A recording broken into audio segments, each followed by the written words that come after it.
Merci beaucoup d'être venu. Vous voyez que le Moyen-Orient ne se réduit pas aux lignes de frontières habituelles. Il s'élargit un peu vers l'Est, un petit peu comme le grand Moyen-Orient de George Bush, cher George Bush, mais n'allez pas en déduire pour autant que nous sommes néoconservateurs, hein, ce n'est pas du tout le cas. Mais voilà, le concept finalement de grand Moyen-Orient fait son chemin. Je suis ravi qu'on parle un peu du Pakistan parce que c'est un peu le grand oublié alors, d'une part de la recherche, parce qu'il y a peu de, pas extrêmement, les chercheurs qui travaillent sur le Pakistan ne sont pas extrêmement nombreux en comparaison de ceux qui travaillent sur des pays, disons, voisins. Et puis, il se passe toujours quantité de choses au Pakistan, donc c'est une bonne occasion de parler du Pakistan, de parler un petit peu de l'actualité pour commencer, et puis ensuite, on parlera de choses, on essaiera d'aller un peu plus au fond des choses. Et pour nous en parler, parce que je ne suis que l'humble modérateur, donc je me tourne d'abord vers Mariam Abouzahab. Voilà, je ne sais pas s'il faut la présenter, mais je vais le faire quand même brièvement. Vous enseignez à l'INALCO, vous travaillez, vous êtes chercheuse aux séries, vous êtes une infatigable bourlingueuse sur le Pakistan et sur l'Afghanistan. Nous avons eu des aventures ensemble, non, des aventures tout bien, tout honneur, hein, évidemment. Nous sommes allés une fois ensemble en période assez difficile à Kandahar, à dos de chameau. Aujourd'hui encore, je me demande si ce voyage, on l'a rêvé ou on l'a effectivement fait. Je suis incapable. Je me dis, c'est pas possible. Il y a eu tant de choses de péripéties que je ne sais. Ça relève du rêve ou de la réalité. Je ne sais plus. Voilà. Et par quel miracle nous sommes. Voilà, voilà. Bon, et puis, alors, Michel Boivin, je ne vous connais pas, j'en suis navré, mais voilà, ça peut arriver. Mais voilà, donc, je consulte ma petite fiche pour vous. Vous êtes chercheur au CNRS, spécialiste de l'islam en Asie du Sud. En particulier, vous travaillez surtout sur le Sindh comme anthropologue, vous insistez beaucoup, vous êtes un anthropologue. Et donc, vous examinez en particulier, vous cherchez en particulier les rapports entre violence et société, violence et religion, violence et... Vous me corrigez si ça ne vous plaît pas, vous dites non, c'est pas ça. C'est pas indispensable, mais vous l'utilisez dans le quatrième de couverture notamment. Donc c'est pour ça que je me réfère. Voilà. Je crois que vous l'utilisez au moins 3 fois. Donc voilà. Donc, alors, normalement, la quatrième de couverture doit être écrite par l'éditeur. Mais bon, bref. Euh, voilà. Alors, donc, l'approche anthropologique de la violence. Voilà. Et donc, on va commencer un petit peu par parler de l'actualité, en particulier, enfin, malheureusement, l'actualité au Pakistan est souvent tragique, souvent terrible. Hier, je crois, c'est un chanteur de Qawwali, qu'on appelle un Qawwal, soufi, évidemment. Qawwali, c'est ce chant religieux dont l'origine est assez lointaine, plusieurs siècles au moins.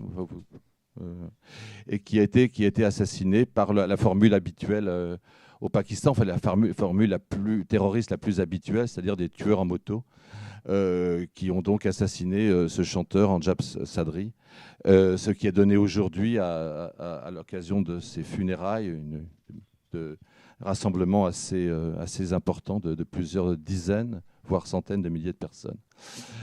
Donc cet attentat, bon, malheureusement, est assez commun au Pakistan. Je me souviens l'année dernière, il y a eu l'assassinat de cette animatrice du principal club philosophique de Karachi, qui a été aussi tuée par 2 tueurs à moto, parce qu'elle avait simplement invité un responsable d'un mouvement Baloutch. Donc, simplement invité. Hein. Donc, la situation est assez difficile. Tout le monde a en mémoire les récents attentats contre les églises chrétiennes, contre les mosquées chiites. On se souvient également en décembre 2014, je crois, de ce terrible assaut lancé contre l'école où allaient des enfants d'officiers pakistanais, donc à Peshawar, où 134 enfants ont été assassinés, ainsi que leurs professeurs. Donc plus les années passent, plus finalement la fréquence des attentats est patente. Est-ce que vous voulez en dire un mot sur cette... on a l'impression que plus le Pakistan s'islamise finalement, plus il y a des attentats. Est-ce que vous êtes d'accord ? Oui, il faudrait peut-être nuancer un petit peu parce que les violences anti-chiites ont quand même heureusement diminué. Bon, on ne sait pas combien de temps ça va durer, mais elles ont fortement diminué depuis l'année dernière déjà, depuis 2014. Donc, espérons que ça va durer, mais on est toujours un peu inquiet quand il n'y a plus de violence anti-chiite. On se dit quand est-ce que ça va recommencer et quelle ampleur ça prendra. C'est toujours ça le problème. Maintenant, on assassine des femmes, ce qui est quand même aussi quelque chose, c'est un tabou qui a été brisé, puisqu'on a quand même, à Karachi notamment, assassiné plusieurs femmes, de la même façon qu'on assassine les hommes. Donc il n'y a plus aucune sécurité, alors qu'avant les femmes étaient quand même en sécurité physique par rapport aux hommes dans ce domaine. Et puis les enfants aussi. Les enfants, oui, les enfants. Alors là, ça a été... D'ailleurs, les assassinats de femmes et d'enfants ont été revendiqués très clairement par donc, le mouvement des talibans pakistanais, le TTP, donc, que les médias ici appellent toujours les talibans, les talibans. Alors évidemment, l'auditeur moyen de la radio, il pense talibans afghans quand il entend le mot taliban. Donc c'est pas du tout la même chose. Ce sont des gens qui n'ont pas du tout les mêmes objectifs et qui n'ont pas non plus les mêmes méthodes. Et les talibans pakistanais, après l'attaque de cette école, qui n'était pas une école militaire, comme on l'a dit, qui était une public school à l'anglaise, gérée par l'armée. Et parmi les victimes, moi j'ai fait tout le détail de toutes les victimes, de tous les enfants, il y avait une petite minorité qui étaient des enfants de militaires. En fait, les enfants qui vont là sont les enfants de la bourgeoisie urbaine, parce que c'est des écoles de très bon niveau, qu'on est enseignant en anglais, qu'il y a toutes des choses qu'on ne trouve pas dans d'autres endroits. Les enseignantes, en revanche, sont en général des femmes d'officiers. C'est une sorte de tradition, c'est comme ça. Donc, ce n'était pas une école militaire, c'est une école gérée par l'armée, une école pour bonne classe moyenne. Et ils ont revendiqué cela en disant, eh bien, vous tuez, vous, militaires pakistanais, vous tuez nos femmes et nos enfants dans les zones tribales, eh bien, on va vous faire souffrir de la même façon. Ça, vous allez comprendre ce que ça veut dire quand on tue vos femmes et vos enfants. Voilà, maintenant, les revendications qui sont faites. Donc, on est arrivé à un point où plus personne vraiment n'est à l'abri, plus aucune catégorie. Et de tuer comme ça un chanteur soufi extrêmement connu, il était le fils et le neveu des fameux frères Sabri, qui venaient chanter à Paris de temps en temps, que moi j'ai découvert à Paris d'ailleurs pour la première fois, qui était vraiment une institution dans le Krawali, tout autant que Nusrat Fateh Ali Khan. Ils étaient à égalité en termes de célébrité. Et là, on s'est attaqué vraiment à quelque chose qui touche à la culture de toute la région. C'est autre chose. On n'avait jamais auparavant eu ce genre d'assassinat. Donc on ne sait pas où ça va s'arrêter. Tourner vers vous, mais juste une précision. Est-ce que l'attentat contre l'école, donc dirigée par des militaires, a été un électrochoc, parce que pour la première fois, on s'en prenait massivement à des enfants dans la société pakistanaise, parce que là les avis sont diverses. Certains disent oui, il y a eu électrochoc. Et lorsque j'étais allé à Lahore l'année dernière, j'ai rencontré un distingué professeur de sciences politiques qui m'a dit pas du tout. La preuve, on a fermé aucune mosquée radicale, on a interdit aucun groupuscule, alors que leur sympathie allait avec les auteurs de ces 134 assassinats. Vous voulez... Donc, je peux répondre également à la précédente. D'abord, donc, sur la violence actuellement, je suis dans la continuité de Mariam, c'est-à-dire que, parce qu'il faut aussi situer ces événements dans une durée moyenne, comme on le ferait pour le Liban ou l'Irak ou d'autres pays. Donc là, c'est plutôt une période de décrue de la violence globalement. Et ce que je précise aussi, c'est que moi, je parle surtout de Karachi et du sud-est du Pakistan, parce que les perceptions peuvent également varier selon l'endroit duquel on parle. Et aussi, je voudrais dire 2 mots sur l'analyse de Mariam sur cet attentat qui a eu lieu contre cette école, donc, parce que finalement, elle a énoncé une thèse sociologique, voire anthropologique, parce que finalement, c'était une sorte de vendetta, quoi. C'était une sorte de vendetta, donc qui est un phénomène qui n'est pas très nouveau, même si le contexte l'est. Et Donc, au sujet de l'électrochoc, moi, le ressenti que j'ai eu, non, c'est pas du tout en faveur d'un électrochoc. Parce que, bon, à Karachi en particulier, bon, les gens, ça fait quand même des décennies qu'ils baignent dans une tension liée à la violence, aux attentats aveugles.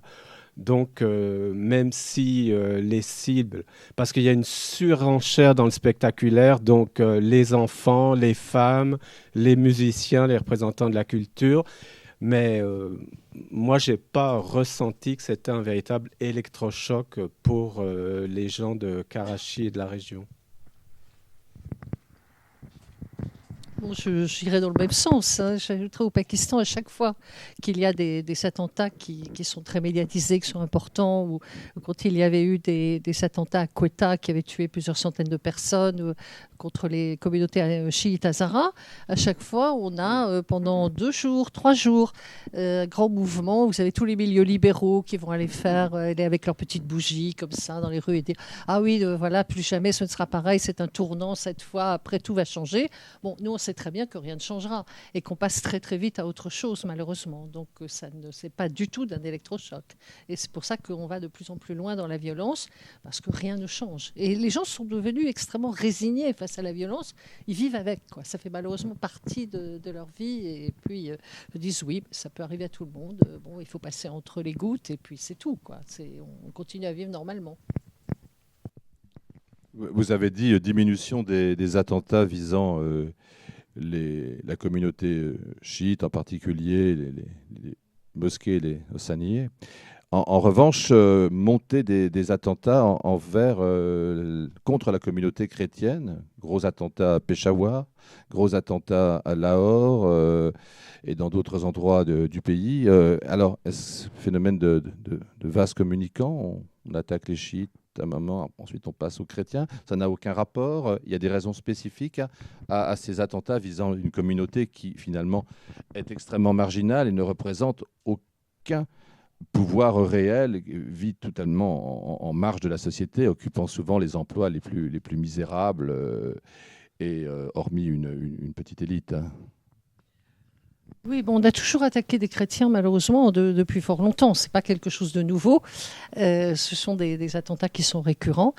Donc ça, c'est quelque chose qui, quel que soit le niveau de violence dans d'autres domaines, on attaque toujours les chrétiens pakistanais régulièrement. Pour des raisons qui n'ont rien à voir avec la religion, bien entendu. Très souvent des raisons foncières, c'est lié à la terre. Ou alors des jalousies pour des raisons professionnelles. Mais le plus souvent, c'est la terre. Si on cherche un peu pourquoi, à tel endroit, à telle date, on retrouve toujours un problème foncier derrière, parce que, bon, surtout en ville, quoi, c'est l'accès à la terre qui... Et les chrétiens au Pendjab notamment, sont pour beaucoup des anciens intouchables chrétiens dont la conversion est souvent quand même assez récente, c'est-à-dire qu'elle date du XXe siècle. Ça a commencé à la fin des années 1880, parce qu'auparavant, il n'était pas possible. D'ailleurs, le Pendjab est devenu britannique assez tard, et les missionnaires chrétiens ne pouvaient pas y faire de prosélytisme. Donc ça a commencé assez tard. Et très vite, il y a eu des conversions massives d'intouchables, parce qu'il y avait énormément d'intouchables au Pendjab. Il y a toujours beaucoup d'intouchables au Pendjab indien, d'ailleurs. Et les intouchables espéraient, en se convertissant à l'époque au christianisme, mais aussi à l'islam, même au sikhisme d'ailleurs, d'échapper au système de caste hindou. Sauf que ce n'est pas du tout ce qui s'est passé. Ils sont restés parce qu'ils ont certains métiers, ils sont des professionnels de l'impureté, parce qu'ils étaient de caste basse, et qu'on a, comme Michel le disait très bien dans son livre, il y a des choses, des structures sociales qui étaient présentes bien avant l'islam et qui sont restées, et des hiérarchies sociales qui sont toujours très importantes dans cette région.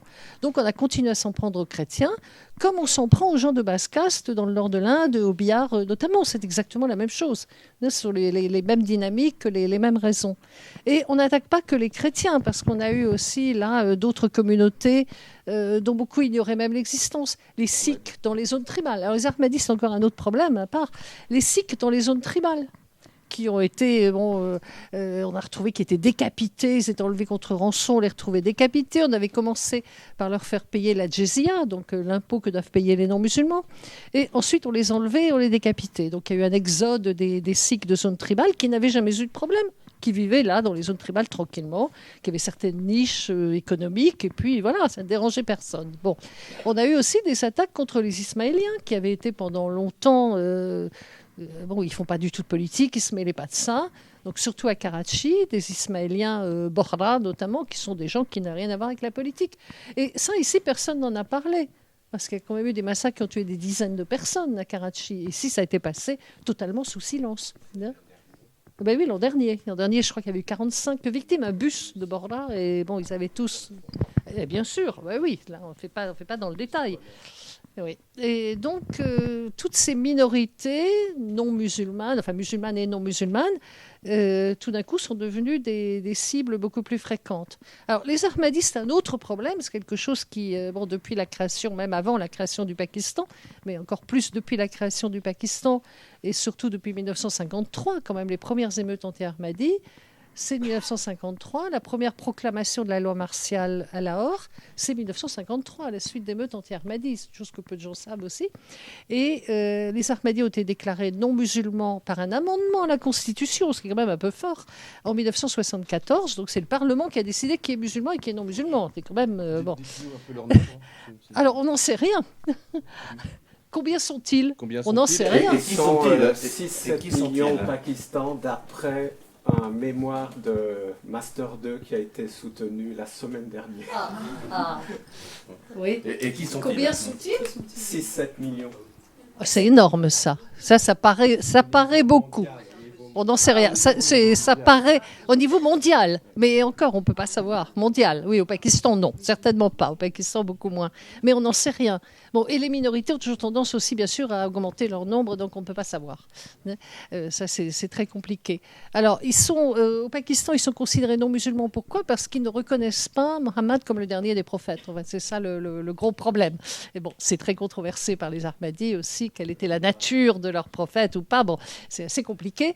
Bon, il y a aussi toute une théorie sur Jésus, qui ne serait pas mort sur la croix. Et puis bon, et ils avaient donc eu des problèmes. Avant même la partition de l'Inde, ils avaient eu des problèmes avec les chrétiens pour ça, parce qu'ils pensaient que Jésus n'était pas mort, était venu jusqu'au Cachemire et qu'il était enterré au Cachemire, ce qui était devenu un lieu de pèlerinage. Aussi parce qu'ils ont une autre conception du djihad qui est le prosélytisme. Et c'est une communauté extrêmement prosélyte et efficace dans son prosélytisme. Bon, en gros, c'est ça les problèmes. Et donc, ils ont été déclarés non musulmans par un amendement à la Constitution. Bon, en 1974, donc à l'époque de Bhutto, sous des pressions saoudiennes évidentes, vu le contexte global, hein, c'était après la guerre de 73, c'était un moment où Bhutto s'était tourné vers l'Arabie, vers le Golfe. Bon, c'était très particulier comme période. Et ils ont été la cible de violence. Ils l'étaient déjà avant et ils l'ont été depuis. Ça n'a pas cessé. Donc il y a régulièrement des violences anti-Ahmadis au Pakistan, des attaques de leurs mosquées et des attaques d'Ahmadis pour les mêmes raisons que les attaques de chrétiens, des jalousies professionnelles, enfin des problèmes de ce genre, très, très souvent. Donc ils vivent avec en permanence, comme les chrétiens, et comme les musulmans d'ailleurs, parce que la majorité des personnes concernées sont des musulmans, avec en permanence l'épée de Damoclès de la loi sur le blasphème, qu'on utilise largement contre eux. Juste à propos de la loi sur le blasphème, puisque vous avez abordé le sujet, là il y a cette confédération, cette union, ce syndicat d'avocats qui ouvertement, ce qui est quand même... Parce qu'on reste quand même au Pakistan en grande partie sous une législation anglo-saxonne. Sauf les houdoud. Oui, sauf les houdoud, sauf les châtiments islamiques. Donc. Et nous avons donc ce syndicat assez puissant, notamment au Punjab, d'avocats pakistanais, qui ouvertement demande non seulement la peine de mort pour les personnes reconnues coupables de blasphème et qui doivent même être exécutées si ils étaient relâchés. Alors il y a quand même une radicalisation assez profonde. J'aime pas le mot radicalisation, mais je n'en vois pas d'autre, de la société et des élites, d'une partie des élites pakistanaises. Nous avons les avocats, mais on pourrait citer un certain nombre de professions. La question est sur les causes de cette... D'abord, est-ce que vous partagez ce sentiment et d'autre part, tentative qui a... Alors, c'est difficile à nommer, on va dire une islamisation de la société, ça c'est indéniable. Bon, ceci dit, tout à l'heure, vous avez évoqué l'idée que l'islamisation, non, que la violence augmente en même temps que l'islamisation. L'islamisation n'a pas été un frein à la violence. C'était pas comme ça que vous l'aviez formulé, mais c'est pas grave. En tout cas, moi, je n'adhère pas à cette théorie. Moi, je dirais plutôt que le développement de la violence extrémiste, ceci dit, la violence est quelque chose de très complexe et Mariam a publié là-dessus des articles très éclairants. Mais si on prend la violence des extrémistes, ça serait plutôt à cause d'un déficit de l'islamisation. Parce que l'islamisation institutionnelle, elle a été quand même freinée, bloquée depuis assez longtemps. Et finalement, même cette partie de la société civile, pour emprunter une expression à la mode, comme ce groupe d'avocats, donc ils représentent des gens de la société civile, mais qui sont en manque d'islamisation, et d'où le type d'action qu'ils intentent. D'accord. Oui, je n'ai pas grand-chose à ajouter là-dessus. Bon, on a bien vu comment les avocats se sont comportés, et là on revient à la loi sur le blasphème, à la suite de l'assassinat du gouverneur du Pendjab, Salman Taseer, qui voulait amender la loi sur le blasphème, et qui en plus avait rendu visite à Asia Bibi, cette femme chrétienne dont le cas avait été très médiatisé ici, qui était poursuivie pour blasphème.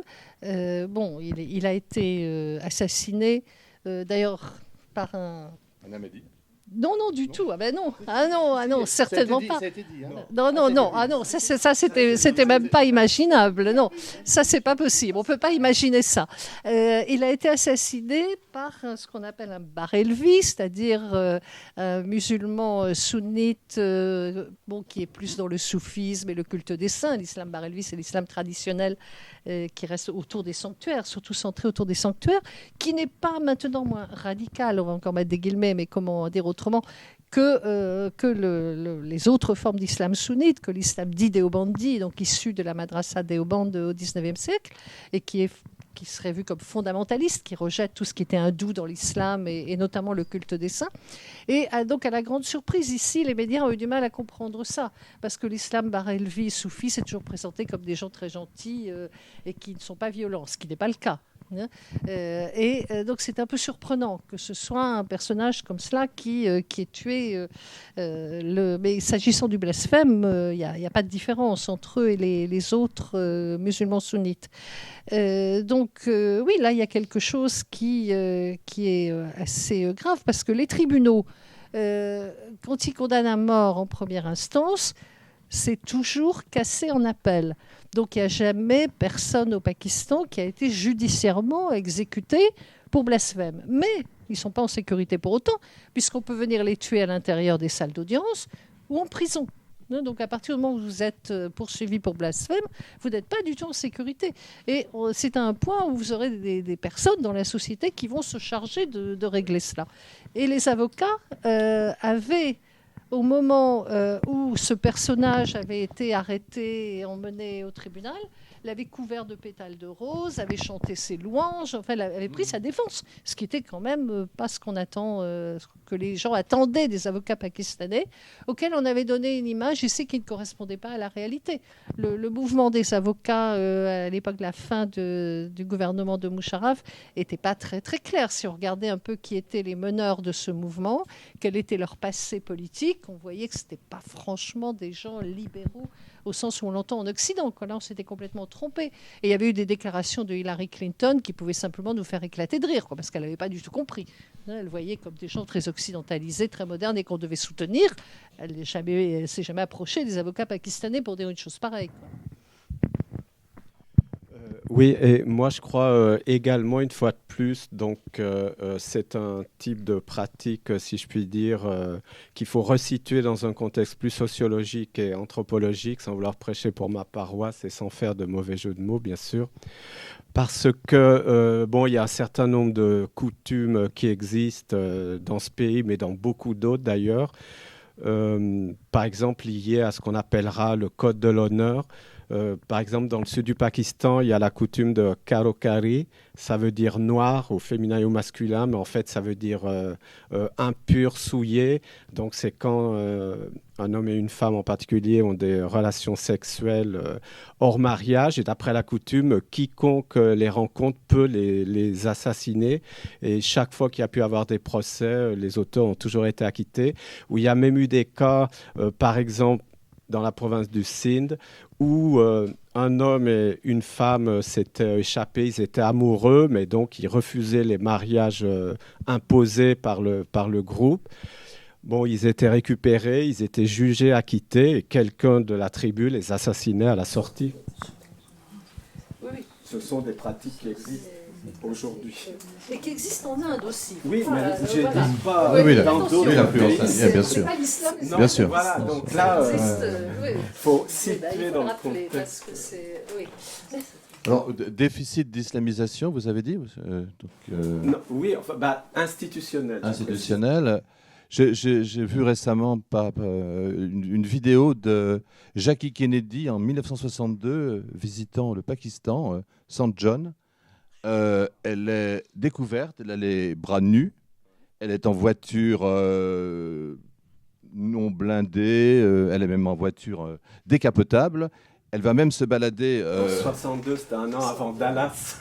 Ah, voilà, oui.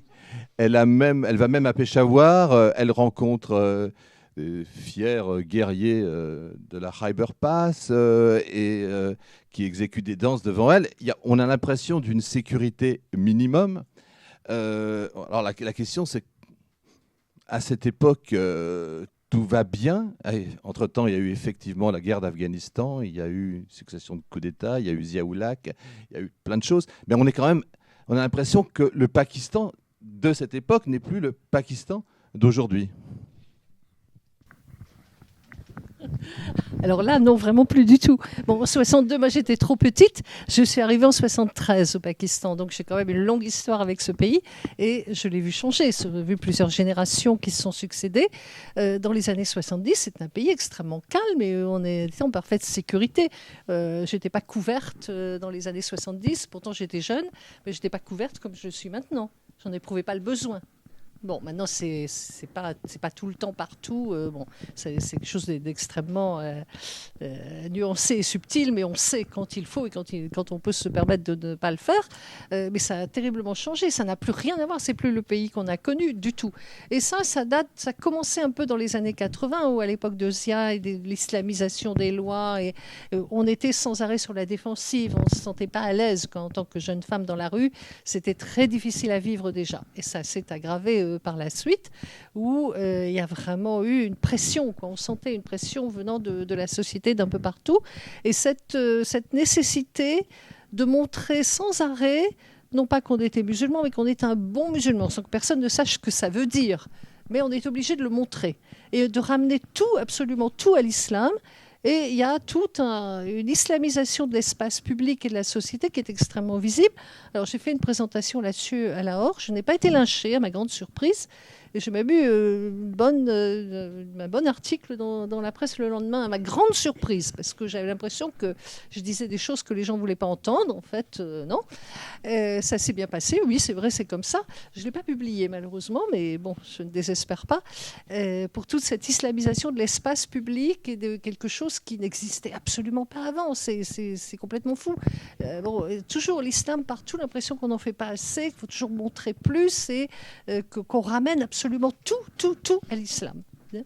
Ça, c'est quelque chose qui n'existait pas avant. C'est le côté état de siège, quoi. L'impression que les musulmans dans le monde entier sont persécutés, les Pakistanais tout particulièrement, parce qu'en plus nous avons une arme atomique et que évidemment on veut nous la prendre, et donc on vit en état de siège tout le temps. Et aussi cette impression que nous devons être meilleurs musulmans que les autres, puisque notre pays a été créé au nom de l'islam. Donc nous devons défendre les musulmans partout dans le monde où ils sont attaqués. Donc ça va très loin. Vous avez des jeunes générations qui sont dans une globalisation. Ils ont un imaginaire qui est militarisé et globalisé. Ce qui n'était pas du tout le cas des générations précédentes. Ça, c'est quelque chose qui a énormément changé. Et puis bon, nous, en tant que chercheurs, notre espace opérationnel s'est considérablement réduit. Il y a plein de choses qu'on ne peut plus faire, plein d'endroits où on ne peut plus aller, et on a l'impression que ça se réduit de plus en plus. Et en tant que femme, pendant très longtemps, moi, je travaillais avec un groupe extrémiste sunnite quand même assez particulier, et les gens me demandaient toujours, mais en tant que femme, c'est pas... Dites son nom. Pardon ? Dites le nom du... Le nom, oui, je peux le dire, ça n'a pas d'importance ici.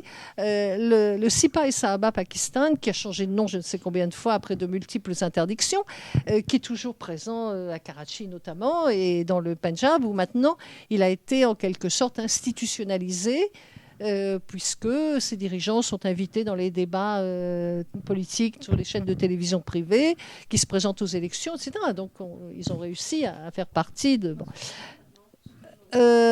Jamaat ud-Dawa. Non, pas ud-Dawa, pas eux. Ahl Sunnat wal Jamaat. Voilà. Et ils changent de nom tout le temps, donc c'est très difficile de suivre tous les changements. Ahl Sunnat wal Jamaat, oui. Et donc surtout à Karachi, ils sont plus visibles à Karachi qu'ailleurs. Bon.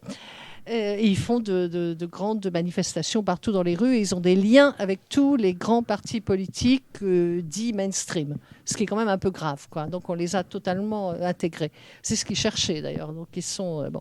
Leur but à l'origine était uniquement de tuer des chiites, hein. C'était ça leur seul et unique. Bon, après ils ont servi de sous-traitants pour d'autres, mais c'était ça le but. Et donc on me disait souvent, mais pour une femme, c'est difficile de travailler au Pakistan, surtout travailler avec des gens comme ça. J'ai dit non, au contraire. Pour une femme, c'est plus facile, parce qu'on est protégé physiquement. Moi, en tant que femme, on ne va pas m'assassiner dans la rue. Et très souvent au Pakistan, on m'a dit, si vous étiez un homme, hein, il y a longtemps qu'il vous aurait abattu. Je le sais. Mais à l'époque, ça ne posait pas de problème. Et puis tout d'un coup, on n'était plus protégé en tant que femme. Il y a eu un changement assez brusque, où là, on s'est dit, oui, même d'être dans le pays depuis très longtemps, d'avoir l'impression qu'on fait partie du paysage, qu'on n'est pas, moi je ne suis pas toujours reconnaissable comme étrangère. C'est une grande chance que j'ai. Mais bon, quand je suis habillée comme il faut et que je parle, je passe à travers beaucoup de choses. Et donc ça protégeait. Maintenant, ça ne protège plus. Il y a des gens qui vivaient au Pakistan depuis 30 ans, 40 ans, qui ont été expulsés du jour au lendemain ou qui ont été assassinés. Donc on n'est plus protégé. J'avais un étudiant qui travaillait à Lahore depuis des années, 5 ans, 6 ans dans la vieille ville de Lahore, qui avait noué des liens vraiment d'amitié avec des gens avec lesquels il avait travaillé. Puis au bout de 6 ans, il s'est aperçu qu'ils n'avaient pas confiance en lui. Alors il s'est pris une claque, quoi. C'était terrible. Bon, c'est des choses qui avant n'étaient pas, on n'imaginait pas que ce soit comme ça. Donc maintenant, nous aussi, on est toujours sur la défensive et voilà. Non. Oui. Oui, donc sur le changement, c'est un autre monde depuis le voyage de Jackie. Mais alors, 2 ou 3... Juste une anecdote sur le voyage de Jackie. Le cheval que les Pakistanais lui donnent, très belle jument, peut-être étalon, je ne sais plus. On le voit à l'enterrement du président. Ça, c'est très émouvant, effectivement. Voilà. L'accompagne. D'accord. Oui, donc c'est un autre monde. Juste 2 ou 3 commentaires.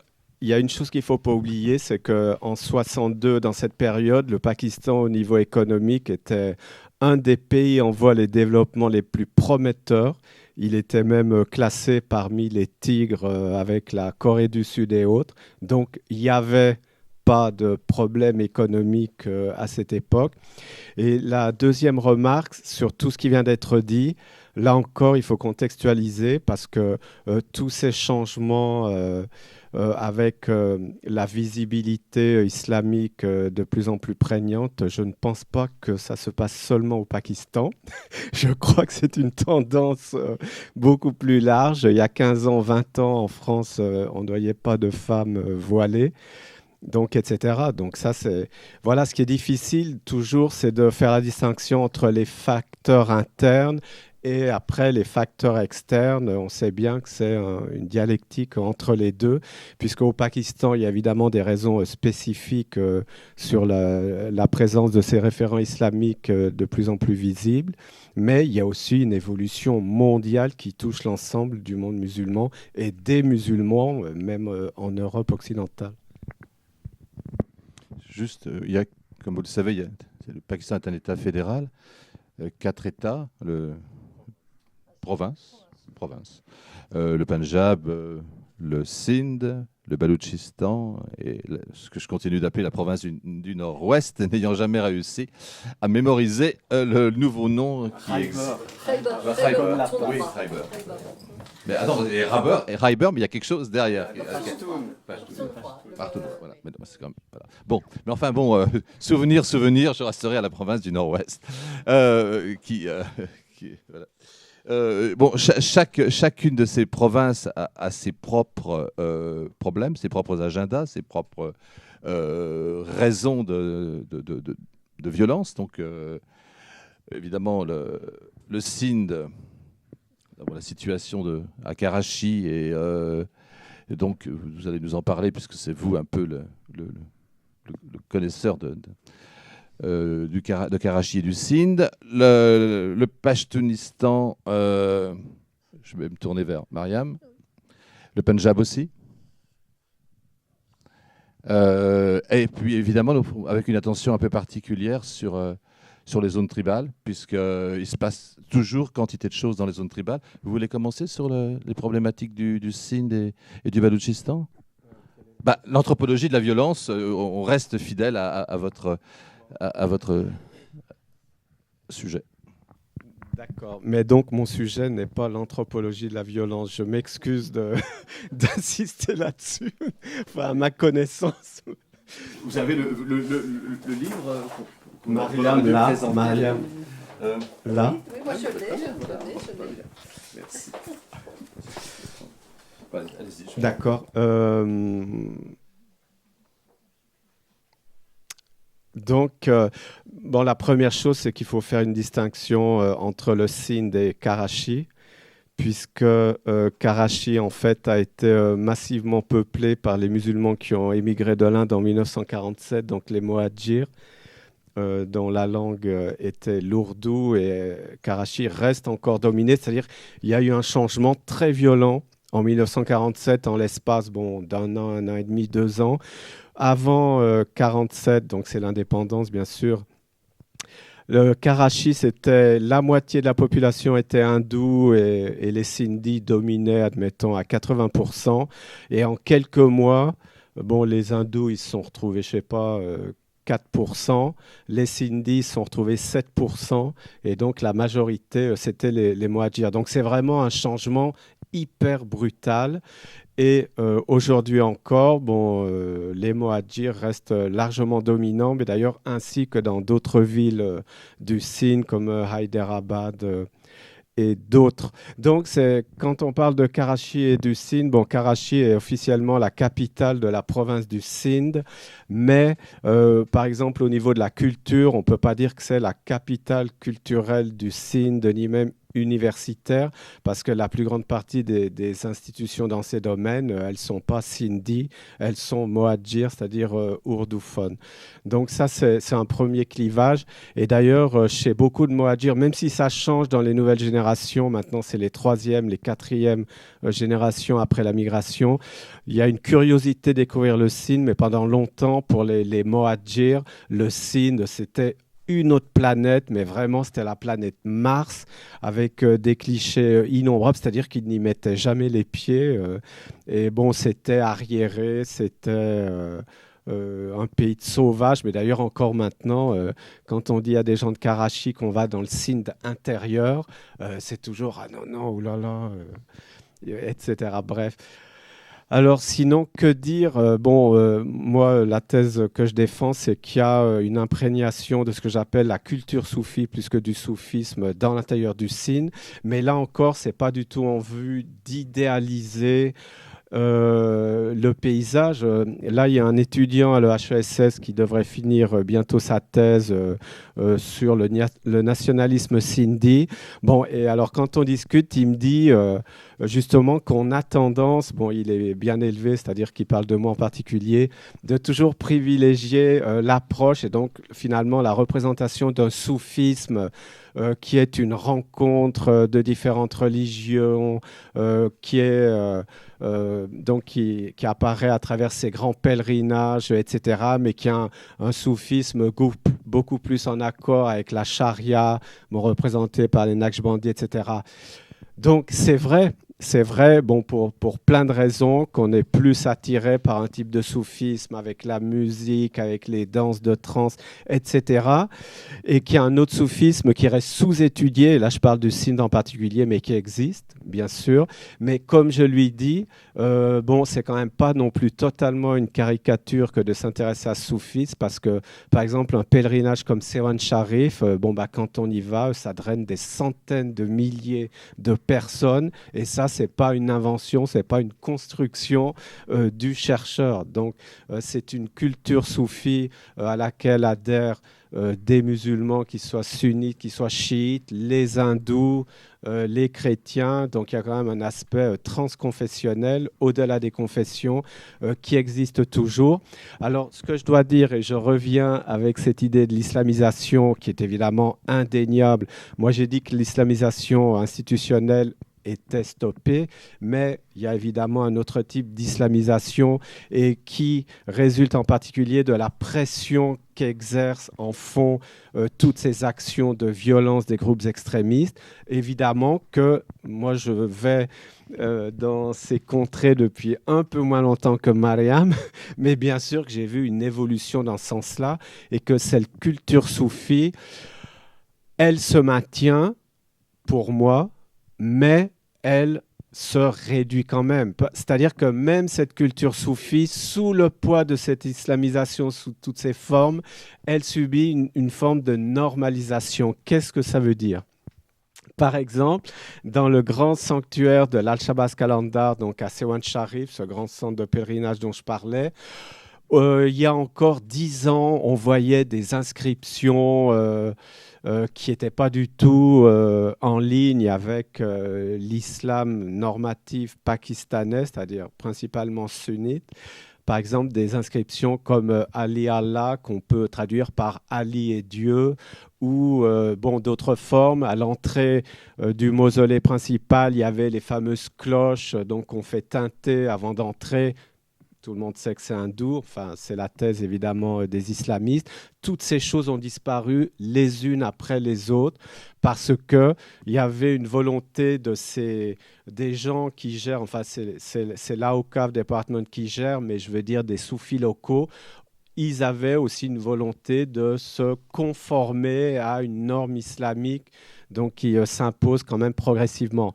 Mais ce qui n'empêche que toujours dans cette même ville, aujourd'hui encore, bon, il y a une grande fête annuelle et il y a une cérémonie qui est particulièrement importante, c'est celle du Mendi.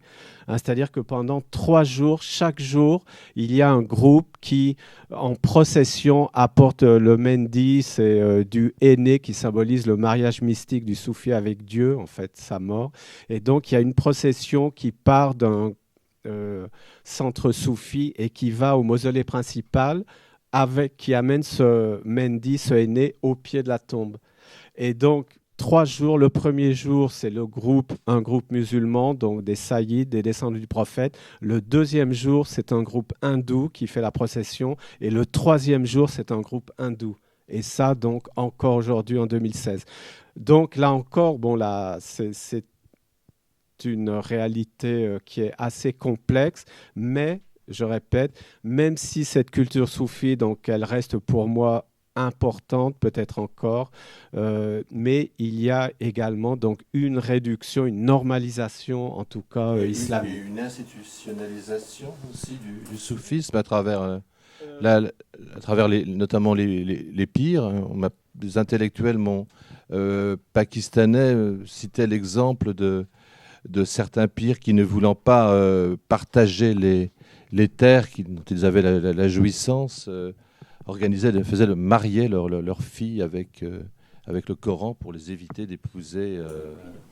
Ah oui, mais ça, c'est pas nouveau. C'est pas nouveau, c'est d'accord. en lien avec Ok. l'islamisation. D'accord, c'est pas en lien Non, avec ça, c'est au contraire. D'accord.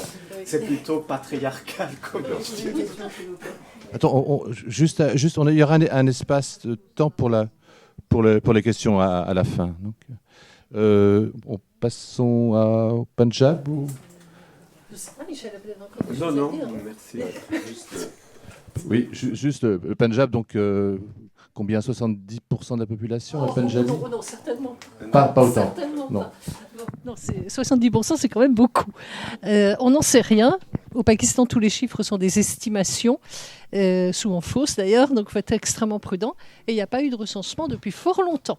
Le dernier recensement était en 98, il n'a pas eu lieu au Baloutchistan, d'ailleurs, parce que les Baloutches ont refusé tant que tous les réfugiés afghans n'étaient pas rentrés en Afghanistan. Donc là, il n'y a pas eu de recensement. Et ailleurs, on sait très bien que c'est toujours extrêmement flou. Bon, à Karachi, comment peut-on faire un recensement à Karachi aussi? Bon, c'est quand même extrêmement difficile. Et il faut officiellement que le Pendjab soit la province dominante. Donc évidemment, on peut jouer un peu avec les chiffres pour montrer que les Pendjabis sont plus nombreux. C'est peut-être pas tout à fait vrai, mais personne n'en sait rien. Donc là-dessus, restons prudents.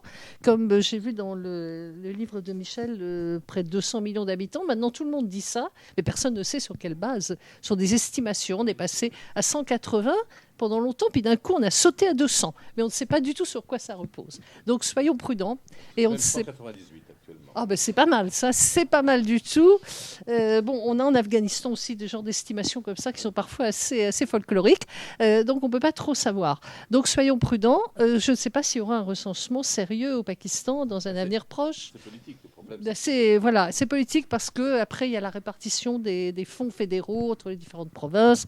Et il y a aussi toute la notion de ce qui est une zone urbaine et de ce qui est une zone rurale, qui est quelque chose d'extrêmement intéressant, parce que si on voit quelle est la définition de ce qui est urbain au Pakistan, c'est extrêmement limitatif. Et donc, on va avoir Karachi, 10 millions d'habitants, ce qui n'a aucun sens, parce que ça ne couvre que les districts, vraiment le centre-ville. C'est comme si en France, on décidait que toutes les banlieues proches de Paris, c'est rural. Bon, et ça, donc évidemment, ça fausse complètement tous les chiffres. Et c'est important pour les élections et le nombre de députés et représentations.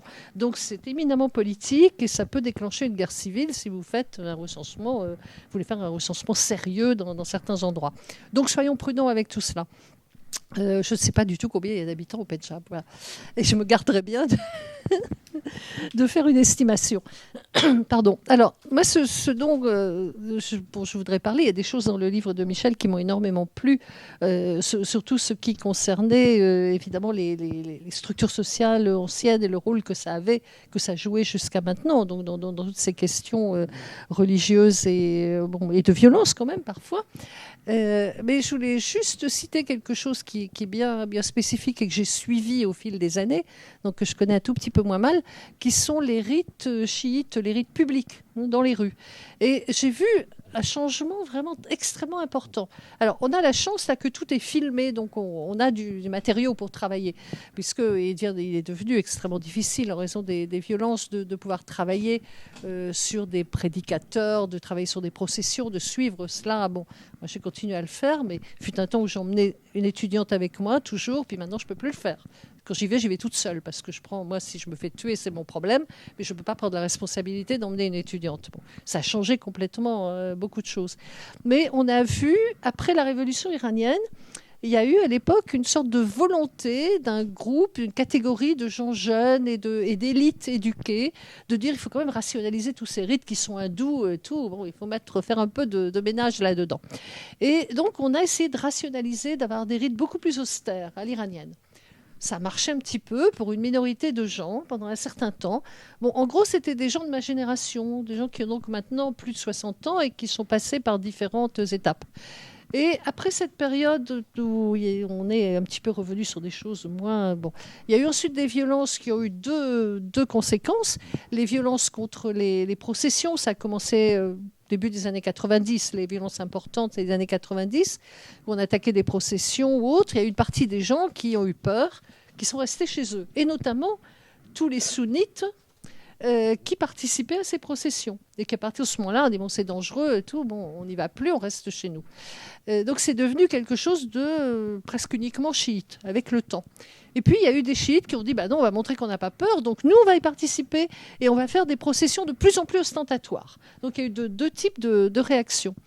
Et puis, avec le temps, on est revenu sur tout ce côté qui était cette minorité qui avait essayé de rationaliser les rites, d'iraniser complètement, y compris dans la tenue vestimentaire. Enfin, c'était quelque chose qui était très visible. Dans les prêches aussi, qui n'étaient plus du tout ces prêches à la Pendjabi, extrêmement extrovertis, où vous racontez des histoires absolument incroyables sur la bataille de Karbala, où tout le monde pleurait, hurlait, le prédicateur ou la prédicatrice. Bon, c'était vraiment des grands moments à la Pendjabi, quoi, très, très colorés. Bon, et donc ces choses qui étaient beaucoup plus intériorisées, ça n'a pas marché très longtemps. Et ensuite, on a vu même les prédicateurs, au fil du temps, qui ont intégré un petit peu de la culture pendjabi dans leurs prêches. Donc les prêches ont changé de nature. Il y avait encore un côté où on venait pour apprendre quelque chose, pour entendre des jeunes femmes qui passaient du persan à l'arabe, à l'ourdou, qui récitaient de la poésie. C'était extraordinaire. Et au moins, on apprenait des choses. Là, on ne nous racontait pas n'importe quoi. Et puis qui, tout d'un coup, retrouvaient leur culture pendjabi et partaient dans un récit de Karbala complètement à la façon traditionnelle pour faire pleurer les gens et qui parfois elles-mêmes s'évanouissaient à la fin tellement on était presque en transe. Et ça, c'est venu un peu à la fois, on est revenu vers quelque chose de plus local. Et on voit aussi revenir de plus en plus des pratiques qui étaient des pratiques hindoues, qui avait existé parfois seulement à Karachi, qui avait été amené par les Mouadjars à Karachi, qui n'était pas sorti de Karachi. Par exemple, dans les années 70, on ne marchait pas beaucoup sur les braises au Pakistan, mais à Karachi. Il y avait Begum Shish Mahal, qui était très connue et qui marchait sur les braises à Karachi. Bon, elle était toute seule. Maintenant, on marche sur les braises pendant les cérémonies de Muharram dans toutes les villes du Pendjab. De plus en plus. On découvre que d'année en année, il y a un nouvel endroit où on marche sur les braises. Et on a trouvé évidemment une justification chiite, parce qu'il fallait bien trouver de raison pourquoi on fait ça. Ah ben c'est Zainab qui courait sur le sable brûlant d'une tente à l'autre. Ben voilà, ça y est, on a trouvé à replacer ça dans Karbala. Bon, ça n'a rien à voir. Et je cite ça, mais il y a d'autres rites aussi qui sont des pratiques complètement hindoues, qui sont de plus en plus réintroduites. Donc, vous voyez comment ça évolue. Et c'est quelque chose qui n'est absolument pas figé et qui change d'année en année et d'endroit en endroit. Alors moi, souvent, j'arrivais à Lahore avec des films faits dans le fin fond du Pendjab, dans des endroits perdus, et les gens regardaient, mais qu'est-ce que c'est que ça ? On n'a jamais vu ça, on n'a jamais entendu parler de ça. Et il serait quand même intéressant que des étudiants, mais il faudrait des étudiants locaux qui connaissent, travaillent là-dessus sur ces pratiques, qui sont extrêmement diverses d'un endroit à l'autre, et qui sont sans arrêt en flux. Ça change tout le temps. On introduit toujours de nouvelles choses. Donc ça, c'est ce que moi, j'ai observé sur 40 ans. Bon, à mon petit niveau, dans des endroits différents, et en ayant tous les enregistrements et en comparant.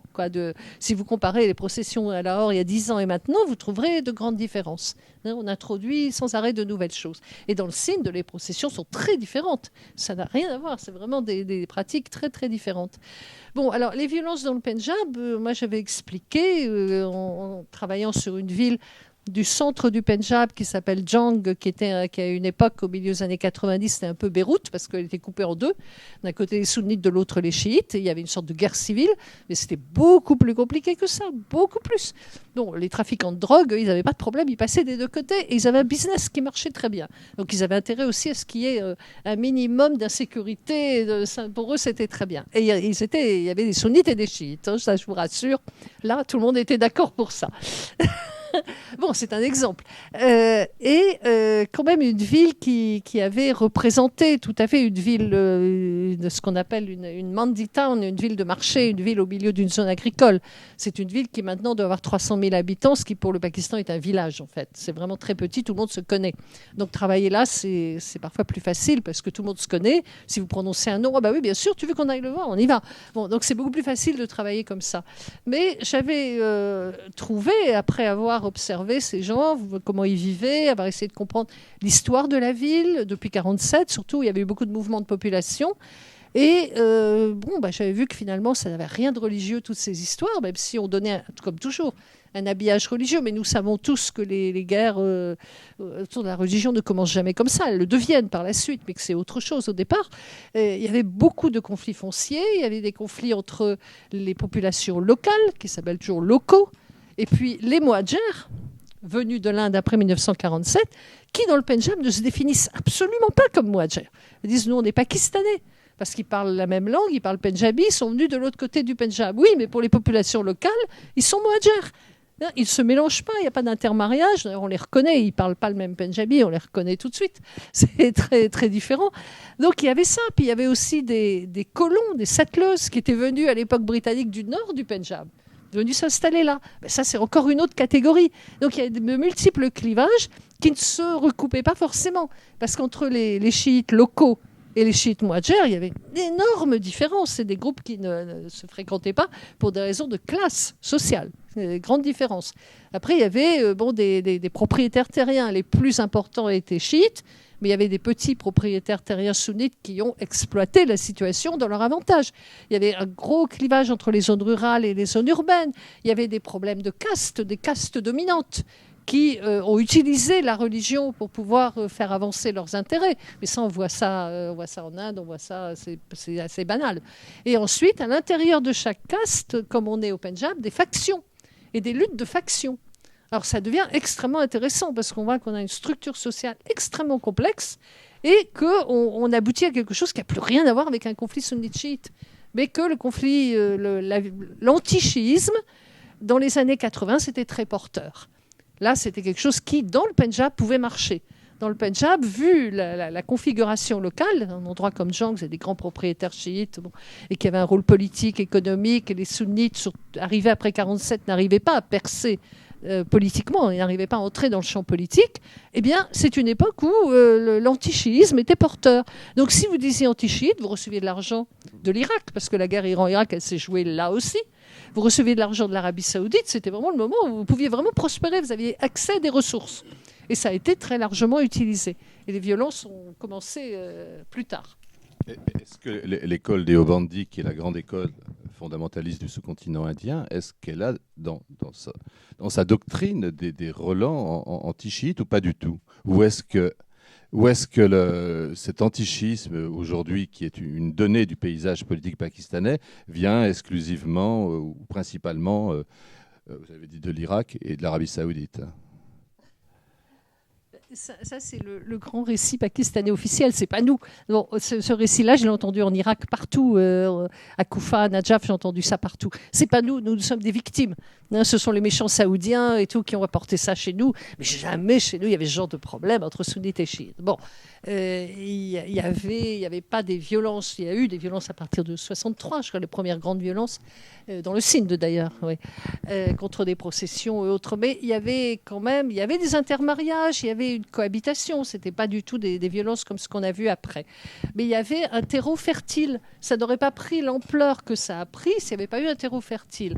D'un autre côté, ça n'a jamais dégénéré en guerre civile comme ce qu'on a vu en Irak en 2006-2007. On n'a pas eu ça au Pakistan. Parce que les chiites ne s'en sont jamais pris aux sunnites, s'en sont pris à l'État, en rendant l'État responsable de ce qui se passait. Ils n'avaient pas entièrement tort. Parce que l'État a quand même toujours n'a pas réagi, a été, dans le meilleur des cas, indifférent.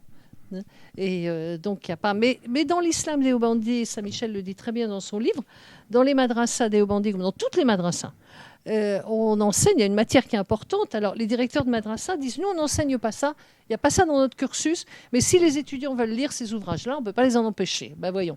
Il y a tout ce qu'on appelle la réfutation, rad. Tous ces ouvrages de réfutation, ils sont partout. Donc, dans les écoles Deobandi, on apprend, nous sommes les seuls bons musulmans sunnites, les Barelvis, ce sont des adorateurs de tombes, etc. Et on apprend à les réfuter. On réfute les chiites, on réfute tout le monde. On réfute la Jamaat Islami, la version pakistanaise des frères musulmans. On apprend à la réfuter. Donc, c'est très important. C'est l'esprit, l'état d'esprit de ce qu'on enseigne dans les madrasas, qui crée des jeunes qui pensent, eh bien, notre variante d'islam est la seule vraie. C'est... Sur Deobandi et Arabie Saoudite? Non, mais bon, je n'ai rien ajouté. Donc, en général, quand on dit ça, c'est qu'on va dire quelque chose. Non, je plaisante. Mais non, alors là, moi, je ne suis pas un spécialiste des Deobandi, surtout lors de leur création vers 1860, le séminaire. Moi, je pense qu'il y a eu une tendance anti-chiite chez les premiers Deobandi. Enfin, là, je dis ça vraiment de mémoire. Bon, voilà. Après, c'est toujours la question, quand on utilise un terme Deobandi, donc c'est comme si on faisait référence à quelque chose de monolithique, mais même au sein des Deobandi, après, il y a eu différentes tendances, différentes branches, etc. Non, mais sinon... Est-ce que l'influence des Deobandi pèse sur la politique actuellement?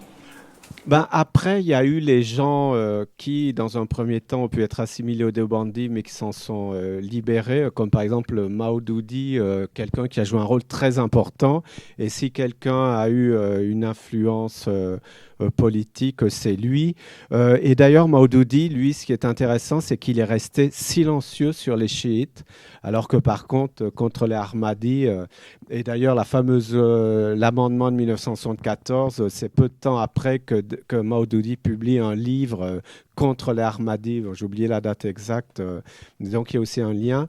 Et voilà, Maududi, lui, c'est vraiment un personnage central dans tout ce qui concerne ces processus d'islamisation. Et il faut savoir aussi que c'est un des plus grands théoriciens de ce qu'on appelait l'islamisme dans le monde entier. C'est lui qui a influencé Saïd Qutb. Oui, Saïd Qutb, entre autres, voilà. Donc, bon, mais on ne peut pas directement l'associer au mouvement Deobandi, bien qu'évidemment on trouve des passerelles. Il est mort en 1979, c'est ça. Oui. 77, à la fin des années 70. Alors, justement, il y avait un des orateurs qui était venu ici signalait qu'il y avait une présence importante du wahhabisme dans les zones tribales pakistanaises à la fin du 19e. Il citait notamment la première page du New York Times de l'époque, vers 1880 et quelques, s'inquiétant déjà du wahhabisme dans les zones tribales. Alors, ça a l'air anecdotique, mais je voulais simplement vous demander votre avis. Bon, il faut faire attention avec le terme wahhabisme en Asie du Sud et en Asie centrale, parce que c'est un terme qui est utilisé, c'est un terme péjoratif qui est utilisé pour tous les gens qui sont plus fondamentalistes que vous, quoi. Ça va. Par exemple, tous les Barelvi, avec leur culte de saints et leurs sanctuaires qui sont attaqués. Bon, et maintenant, un chanteur de Krawali qui est attaqué. Là, on voit bien qui est visé. Les Wahhabis appellent les Barelvi appellent les Deobandi Wahhabis. Bon, on a la même chose, les chiites irakiens appellent tous les sunnites Wahhabis. Alors bon, ça dépend du contexte. Hein, et la même chose en Asie centrale. Donc c'est un terme qui a été utilisé à l'époque britannique par les Britanniques déjà eux-mêmes. C'est ça. C'était un terme péjoratif contre tous ceux qui se révoltaient contre l'administration coloniale britannique. On les appelait Wahhabis. Alors ils protestaient, ils allaient en justice pour demander qu'on n'utilise plus le terme pour les définir. Bon, il y avait des tas de débats juridiques. Et donc il faut faire très très attention avec ce terme, qui ne désigne pas forcément des adeptes du mouvement d'Abdul Wahhab. Alors, c'était utilisé beaucoup pour le groupe des Ahl Hadith, les gens du Hadith, qui ne reconnaissent donc que le Coran et le Hadith comme source du droit, et qui accusent tous les autres, y compris les Saoudiens, tous les Hanbalites, de ne pas être de véritables musulmans, puisqu'ils ont un culte de la personnalité, puisqu'ils suivent l'école de jurisprudence d'Ibn Hanbal. Tandis qu'eux ne suivent aucune école de jurisprudence. Donc il faut lire le Coran sans commentaire, donc le lire en traduction pour pouvoir y avoir accès, pour que tout le monde y ait accès, et donc uniquement le Coran et la Sunna, rien d'autre. Donc ils rejettent toutes les interprétations, tout le tafsir, toute l'exégèse coranique qui s'est faite au fil des siècles, ils le rejettent. Bon. Alors eux sont appelés souvent wahhabis, à tort ou à raison, mais c'est le groupe qui est un groupe infime au Pakistan, qui est vraiment très petit, mais qui a des liens avec l'Arabie depuis l'époque coloniale. Et à l'époque coloniale, c'était les Arabes qui venaient faire des études théologiques en Inde, et notamment à Bhopal. C'était un endroit qui attirait énormément. Les Arabes envoyaient leurs fils faire des études là-bas. Donc ça ne s'est pas toujours fait dans le sens...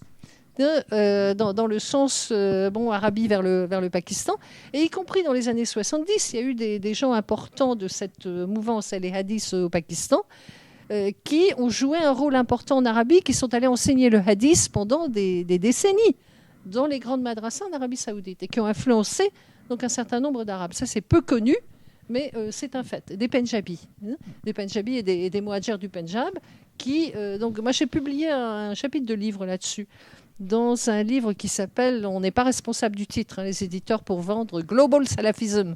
Ça vend quand vous avez un titre comme ça, vous êtes sûr d'en vendre. Global Salafism. Le livre c'était une conférence qu'on avait eue, et donc c'est un ouvrage collectif. Il y a de très très bons papiers là-dedans. Bon, moi, j'avais fait un truc sur la forme pakistanaise, donc sur les hadiths, en replaçant dans le contexte historique et donc en expliquant tout ça, les liens avec la péninsule arabique. Mais il faut être très prudent sur l'utilisation de wahhabisme. C'est vraiment l'insulte, le terme péjoratif qu'on va utiliser un peu à tort et à travers pour désigner des gens qui n'ont aucun rapport avec... bon. Et alors, dans les zones tribales, là, c'est compliqué. C'est facile de les traiter de wahhabis. Bon... on dit qu'ils sont responsables de la déobandisation du Pakistan et que d'abord, regardez dans tout le Pakistan, dans toutes les mosquées déobandis, vous avez des imams venus de zones tribales et ce sont des gens qui sont extrêmement violents et qui appellent au djihad, enfin, etc. Bon, il faut relativiser ça un petit peu. J'avais fait, d'ailleurs Michel était responsable de ça, une communication sur le soufisme pachtoun et ce que ça recouvrait.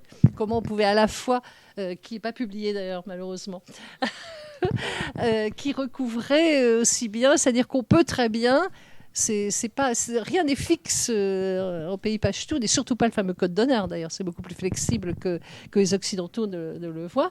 On peut à la fois suivre le tablir, la fameuse tabliri Jamaat, ce qu'on appelle le tablir en France, qui a maintenant moins de succès que le salafisme, mais qui a eu beaucoup de succès dans nos banlieues.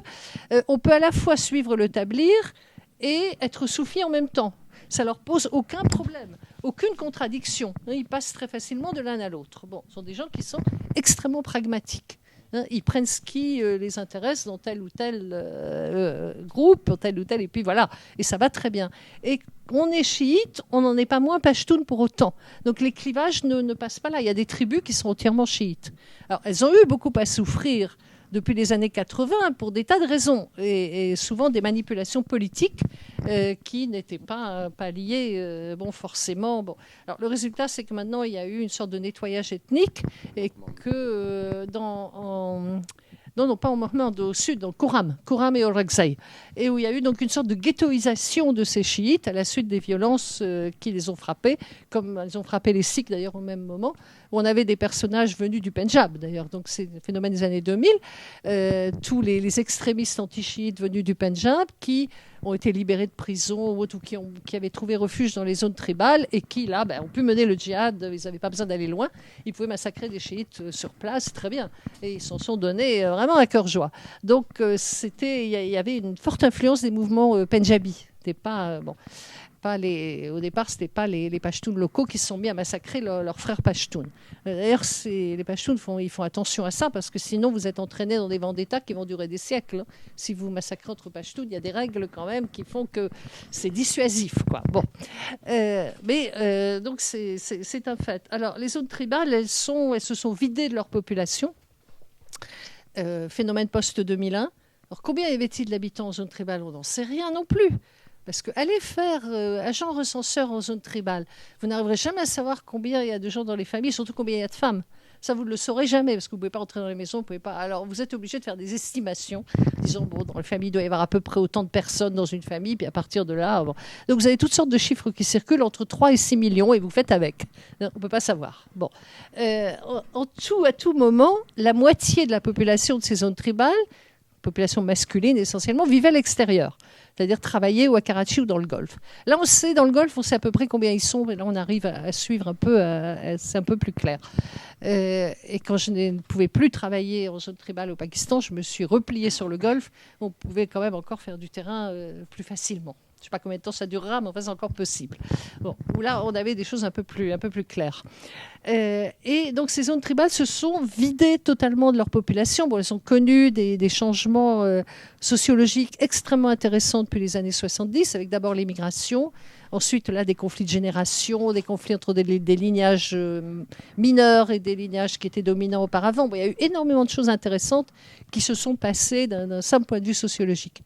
Et ensuite, les combats sont arrivés après 2001, avec l'arrivée d'étrangers dans les zones tribales, des Arabes, des Ouzbeks. Alors, on parle toujours beaucoup de Tchétchènes, on n'a jamais vu le moindre Tchétchène sur le terrain, mais régulièrement, on nous annonce qu'on a tué des Tchétchènes. Alors moi, j'attends qu'on m'en présente un. Mais des Ouzbeks, il y en a beaucoup, il y en a toujours eu beaucoup, et il y en aura encore pour un moment. Parce que tant qu'il n'y aura pas de changement de gouvernement en Ouzbékistan, on aura toujours des Ouzbeks qui viendront. Bon. Et ces gens-là ont été... Il y a eu ce que j'ai appelé des entrepreneurs tribaux, parce que bon, c'est facile, on prend la théorie des mouvements sociaux, on l'applique, ça marche très bien. Des entrepreneurs tribaux qui ont compris qu'à ce moment-là, ils avaient le charisme suffisant, l'intelligence et un carnet d'adresses qui s'était fait en Afghanistan en allant combattre là-bas. Et ils ont compris que là, c'était le moment, il y avait une opportunité politique. Donc ils se sont fait de l'argent en attirant les Arabes sur place. Ils se sont fait beaucoup d'argent. Et ils ont eu accès à des ressources très importantes en soutenant les Arabes, en leur donnant un peu un sanctuaire dans ces zones tribales. Bon. Et ensuite, à partir de là, on a eu de développement d'attaques en Afghanistan, donc tant que les Américains étaient présents et autres. Bon. Et à partir de 2007, on a eu un changement.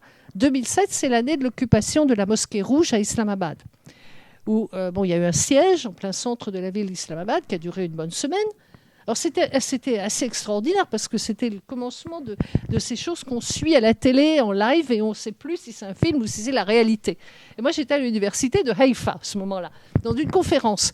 Et on passait notre temps, dès qu'il y avait un break ou autre, on était sur nos ordinateurs à voir ce qui se passait et à suivre. C'était complètement fou. Mais il y avait des tas de gens au Pakistan qui faisaient la même chose. C'était le spectacle, ou bien ils venaient sur place ou ils étaient devant la télé. Alors pour les enfants, c'est quand même assez incroyable, ils ne savaient plus si c'était vrai ou faux. Et ça s'est terminé donc par la prise de la Mosquée Rouge par l'armée pakistanaise. On est sous Musharraf. Sous Musharraf. Et donc là, 2007, et donc tous ces groupes se sont sentis trahis. Et à partir de ce moment-là, ils ont voulu se venger de l'armée. C'est là que ça commence, c'est là que ça tourne. Et on a eu la création, à la fin de l'année 2007, du mouvement des talibans pakistanais, le fameux TTP, qui a décidé de s'en prendre à l'État pakistanais, à l'armée et à l'État, à tout ce qui représente l'État.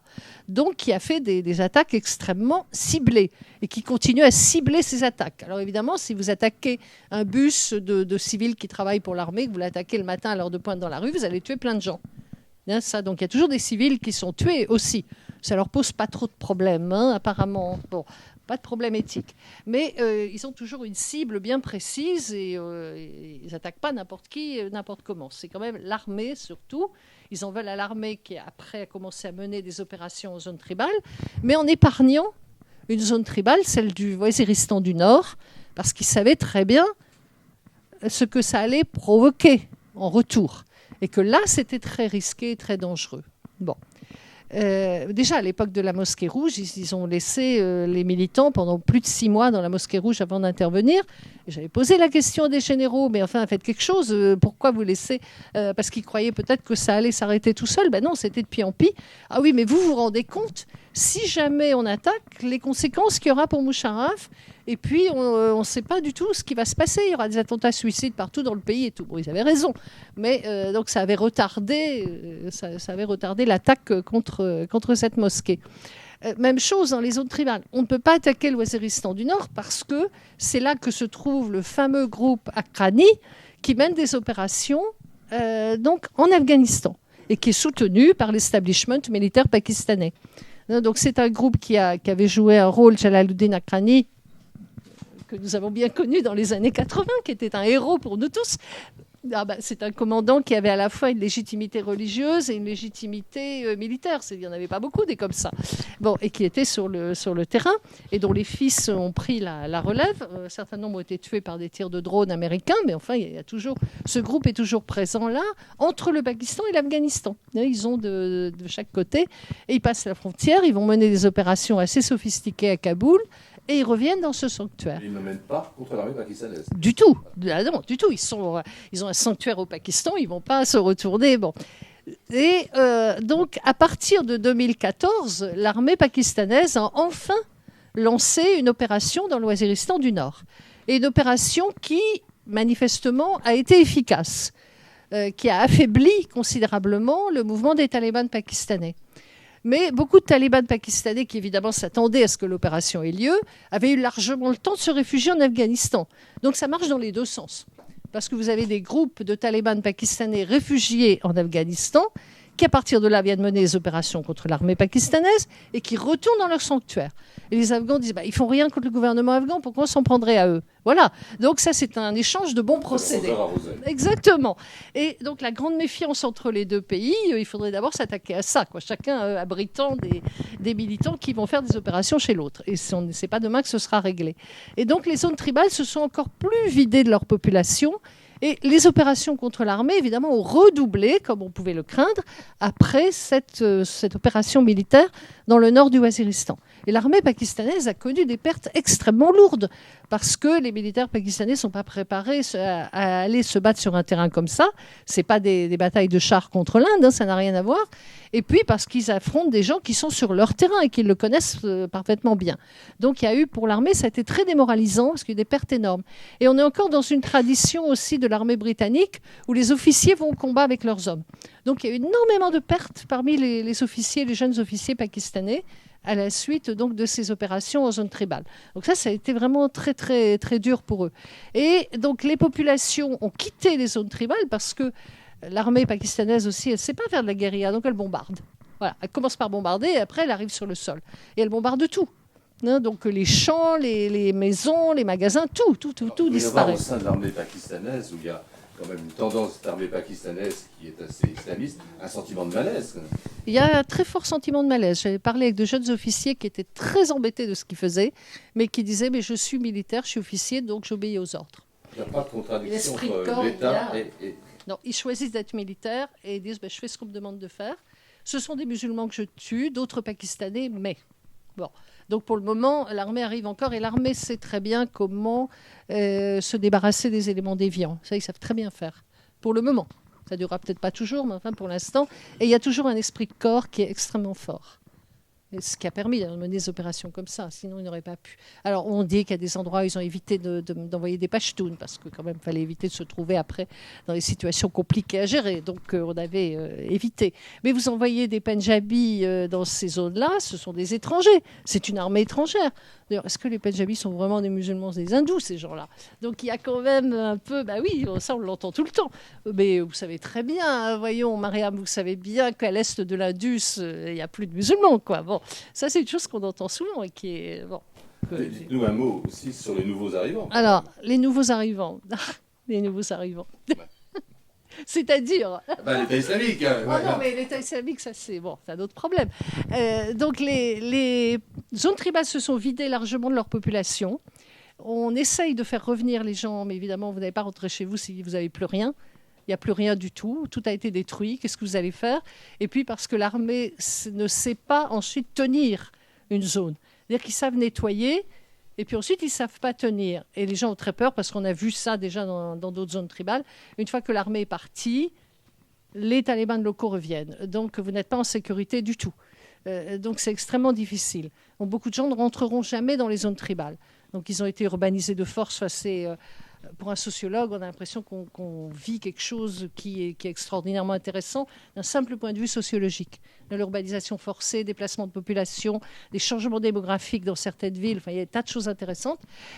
Beaucoup de gens ne rentreront pas et on se dit de plus en plus souvent que, moi, ça fait longtemps que je disais ça, je me disais, je me trompe peut-être, puis j'espère que je me trompe, mais malheureusement, l'évolution de la situation fait que peut-être je ne me trompais pas, que dans 10 ans, il n'y aura plus de zones tribales, qu'elles vont être intégrées sous une forme ou une façon ou une autre, à la province de Khyber-Pakhtunkhwa. Donc ça, c'est une chose qui arrivera probablement, parce que c'est plus viable en l'état. Et c'est vrai que c'était obsolète comme structure. Donc là, il se passe des choses quand même intéressantes à terme, toujours. Et je serai peut-être plus là pour les voir, mais ça va prendre du temps, mais il va se passer des choses. Alors l'État islamique. L'État islamique, il est encore très peu présent au Pakistan. Il est plus présent en Afghanistan, mais certainement beaucoup moins que ce que les autorités afghanes disent. On comprend qu'ils ont tout intérêt pour avoir plus de ressources, plus de moyens et tout, de dire regardez le méchant État islamique. Donc ils ont tout à fait tendance à noircir le tableau.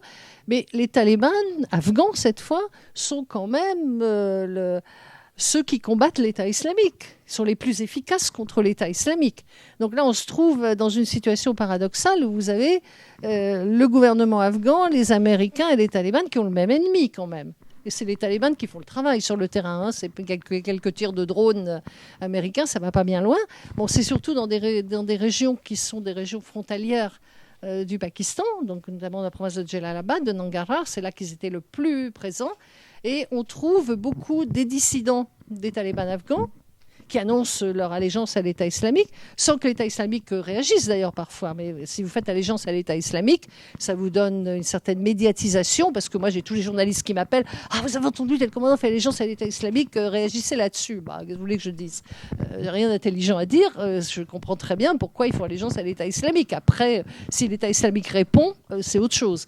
Bon, et beaucoup de dissidents du mouvement des talibans pakistanais, réfugiés en Afghanistan, qui ont aussi fait allégeance à l'État islamique, parce que l'offre était comme ça, et ils n'avaient pas vers qui se tourner. Ils ont pensé que, faisant allégeance à l'État islamique, ils auraient aussi accès à des ressources, et puis ça leur ferait une certaine publicité. Donc c'est très difficile de savoir vraiment. L'État islamique est un nouvel acteur, c'est sûr, mais quelle est l'importance de cet acteur, ça reste quand même à voir, quoi. Et comme on peut difficilement aller sur ce terrain-là, bon, il y a quelques reportages assez sensationnels, hein, il y a des vidéos assez sensationnelles. Nous avons rencontré les gens de l'État islamique. Voilà, bon, après, faut se méfier de ce genre de reportages, souvent. Vous voulez nous parler, juste pour finir, un petit peu du... Vous avez beaucoup moins parlé que Mariam. Oui, c'est passionnant, mais bien sûr. Voilà, mais comme c'est votre livre. Alors, un petit peu quand même, ne pas oublier le Baloutchistan. Non, ça vous... Si, dites-nous quelque chose sur le Baloutchistan. Oui, non, mais je veux d'abord dire que je suis tout à fait d'accord avec Mariam quand elle dit les revendications à État islamique. Bon, c'est pareil ici d'ailleurs, hein, en France et en Belgique, parce que c'est vrai que ça donne une médiatisation, et c'était la même chose avec Al-Qaïda. D'ailleurs, à l'époque d'Al-Qaïda, dès que quelqu'un faisait quelque chose quelque part... il appartenait à Al-Qaïda. Bon, c'est un autre sujet. Alors, sur le Baloutchistan, dont je ne suis pas un spécialiste, donc c'est une province assez particulière du Pakistan, très grande et très peu peuplée déjà. Et il faut savoir qu'il y a aussi... qu'elle est divisée entre le Pakistan, l'Iran et le sud de l'Afghanistan également. Et même d'ailleurs au niveau de la religion, on trouve des branches de l'islam spécifiques au Baloutchistan, comme les Zikri par exemple. Alors là, bon, impossible d'en parler en termes de chiffres pour les raisons que Mariam a évoquées à plusieurs reprises, mais enfin qui constituent a priori un groupe assez important, donc où eux-mêmes sont considérés comme non musulmans par les extrémistes sunnites en particulier.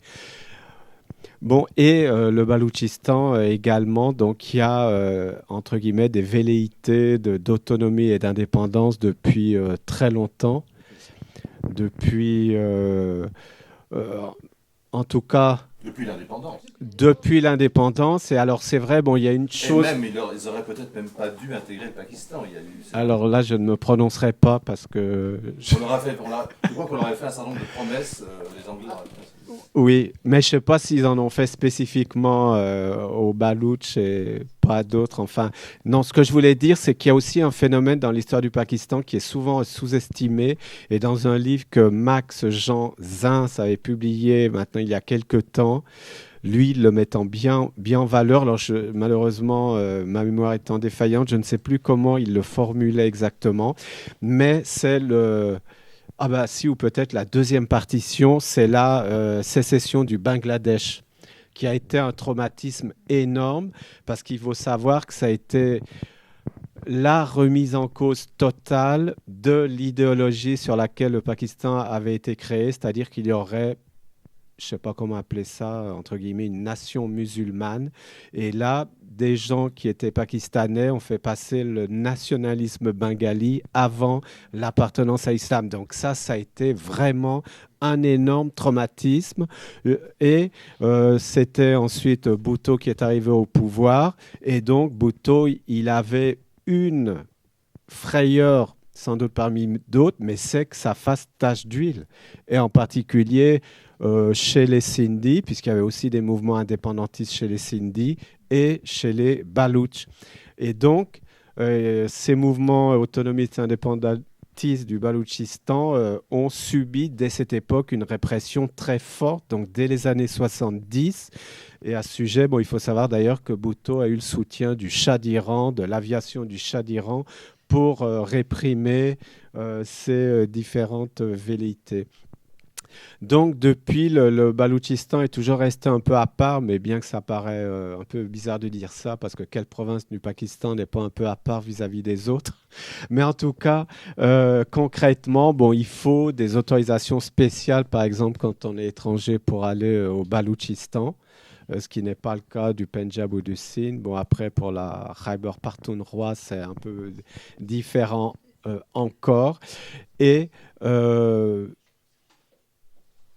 donc, voilà, moi, ce que je peux dire sur le plan... Toujours un mouvement de guérilla Oui, il y a toujours un mouvement de guérilla, bien sûr, au Baloutchistan, mais donc là encore, c'est une guérilla sur le plan politique qui est très divisée, avec des alliances entre chefs baloutches, tribaux, on peut dire, des alliances qui se font, qui se défont, avec le rôle que joue l'armée pakistanaise, les services secrets, etc.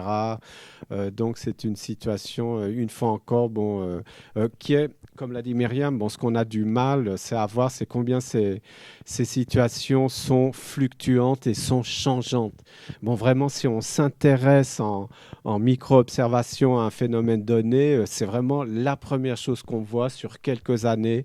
Une décennie, c'est de voir comme les choses changent, se reconstituent, se défont, etc. Elle était d'inspiration marxiste, si je me souviens bien. Elle l'a été, elle ne l'est plus. Elle l'est moins. Elle l'a été, moi je me souviens très bien quand j'étais fort jeune, que dans les rues de Quetta, les étudiants de l'université venaient, on les amenait en bus, dans un bus de l'université, en fin d'après-midi, dans la rue principale, dans le bazar, et puis ils allaient d'un bout à l'autre en criant « L'Orient est rouge !» avec des petits drapeaux. C'était assez folklorique, mais c'était à l'époque, il y avait une partie de la guérilla qui était marxiste. Et il y avait des gens très connus, que nous ne citerons pas, la bonne bourgeoisie lahorie, qui sont allés dans les montagnes du Baloutchistan. Ça se faisait. Hein. Les fils de bonne famille ont été se battre là-bas. Bon. Mais c'était les années 70. Entre nous, hein. C'était on est filmé. C'était les années 70 et donc c'était un contexte un peu particulier. Nous aussi à Paris, on était hyper politisés, on était tous maoïstes et tout. C'était pas en Afghanistan, c'était pareil. Au Liban, c'était pareil. À l'époque, c'était comme ça.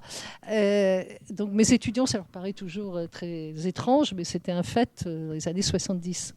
Au Baloutchistan, il y a aussi les talibans afghans quand même, qui sont toujours à Quetta. Et on a vu récemment ce tir de drone contre Mollah Mansour qui a eu lieu au Pakistan quand même. Ça change tout. Ce n'est pas un tir de drone dans les zones tribales. Là, il y en a eu énormément depuis qu'Obama est au pouvoir, beaucoup plus qu'avant. Mais là, c'était au Baloutchistan. Donc, c'était quand même un signal très clair. Ceci dit, on est dans... ça voulait dire aux Pakistanais, vous voyez bien qu'ils sont chez vous, ne dites pas le contraire. Et puis comme vous ne faites rien, et comme ils refusent de négocier, on va le tuer. Ce qui n'est pas malin, ce qui n'est pas la meilleure façon d'amener les talibans à négocier. Vous tuez leur chef et puis vous imaginez qu'ils vont négocier après. Ça, ce n'était pas très intelligent. Mais je crois que plus personne ne sait comment amener les talibans à négocier et quels talibans amener à négocier. Il y a ça aussi. Donc on n'est pas sorti du tout du problème de ce côté-là. Et donc il y a aussi, il y avait tout le mouvement Hazara, parce que là aussi le mouvement Hazara a été extrêmement, à la suite de tous les massacres, le mouvement Hazara a été fragmenté. C'est toujours facile pour les services de fragmenter un mouvement. Et donc, on a eu tout un débat. Est-ce qu'ils sont tués pour des raisons ethniques ou bien pour des raisons religieuses ? Et on a trouvé un groupe qu'on a créé et qui a beaucoup parlé aux médias occidentaux, un groupe de Hazara se disant tout à fait séculaire et nationaliste Hazara, et ça n'a rien à voir avec le chiisme. Pourquoi on nous tue ? Alors je veux bien, mais enfin quand même, les gens qui massacraient des Hazaras à Quetta revendiquaient régulièrement, c'était la branche armée du Sipa et Sahaba, qui ne tuait pas que des Hazaras, parce qu'il n'y a pas que des Hazaras chiites à Quetta, il y a aussi des chiites d'autres ethnies, et qui tuaient indistinctement et qui revendiquaient. Donc on pouvait difficilement dire, il y avait certainement une dimension ethnique, il y avait aussi une dimension économique, sociale, il y avait beaucoup d'autres choses qui jouaient. Et on ne peut pas aller, en tant qu'étranger, on ne peut plus depuis longtemps aller au Baloutchistan. Si on y va, on est sûr d'être expulsé et d'être interdit de visa pendant longtemps. Donc il vaut mieux éviter. Non, c'est une région à éviter complètement si on ne veut pas avoir d'ennui, si on veut continuer à aller au Pakistan. Voilà. Bien, je crois qu'on peut donner la parole à la salle. Oui. Vous voulez on va vous donner un micro. Oui.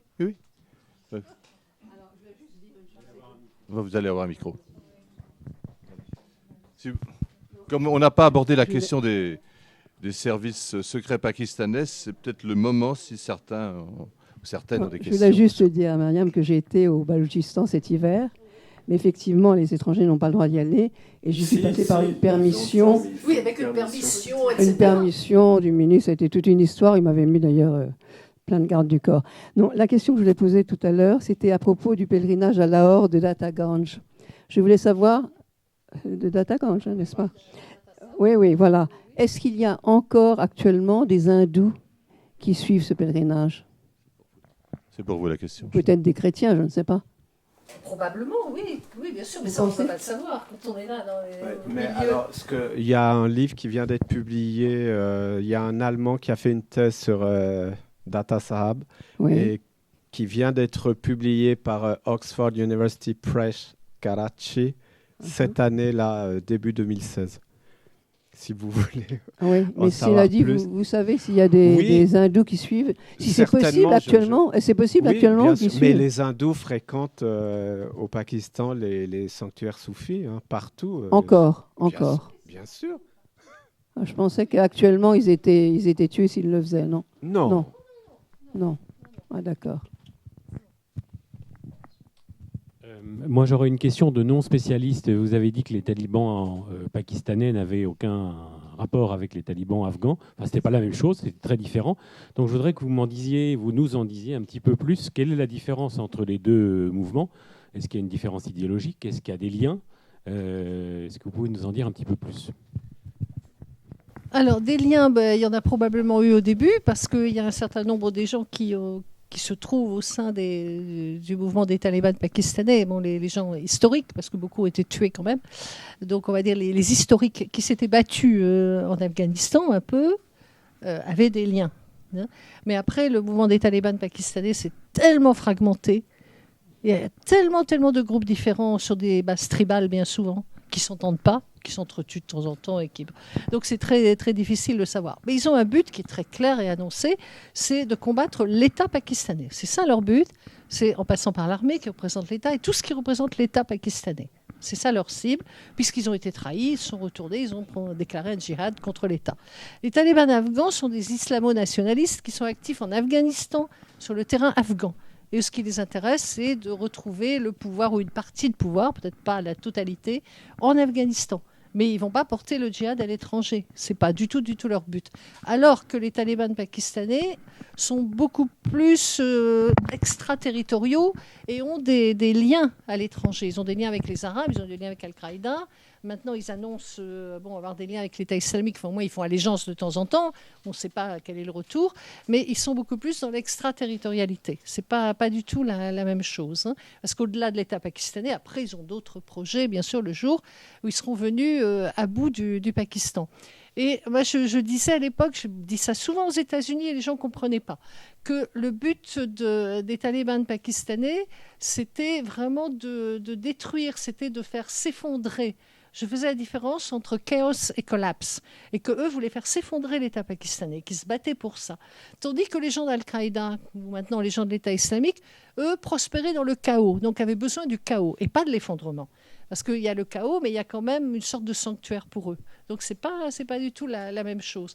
Donc, ça, par les étrangers qui se battent ou au Pakistan ou en Afghanistan, n'ont pas du tout les mêmes... maintenant, les étrangers en Afghanistan, maintenant qu'il ne reste pas beaucoup de troupes américaines, il reste 10 000, parce qu'il y a quand même beaucoup, mais beaucoup moins qu'avant. Il y a moins de troupes étrangères à qui faire la guerre, et il y a d'autres lieux de djihad. Donc, ils vont recommencer à nomadiser comme ils l'ont fait auparavant. Là, ce n'est pas la même chose. Donc, il reste les talibans afghans qui ont un but bien afghan. Est-ce qu'il n'y a pas la présence d'éléments plus radicaux, comme ça se produit très souvent dans l'histoire, ne va pas les amener à se radicaliser plus? Il y a une déclaration un peu dans ce sens du fils de Ben Laden il y a quelques semaines, disant non, vous n'en faites pas assez. Oui, mais nous savons très bien, vous et moi, que les Afghans n'aiment pas du tout que les Arabes viennent leur donner des leçons.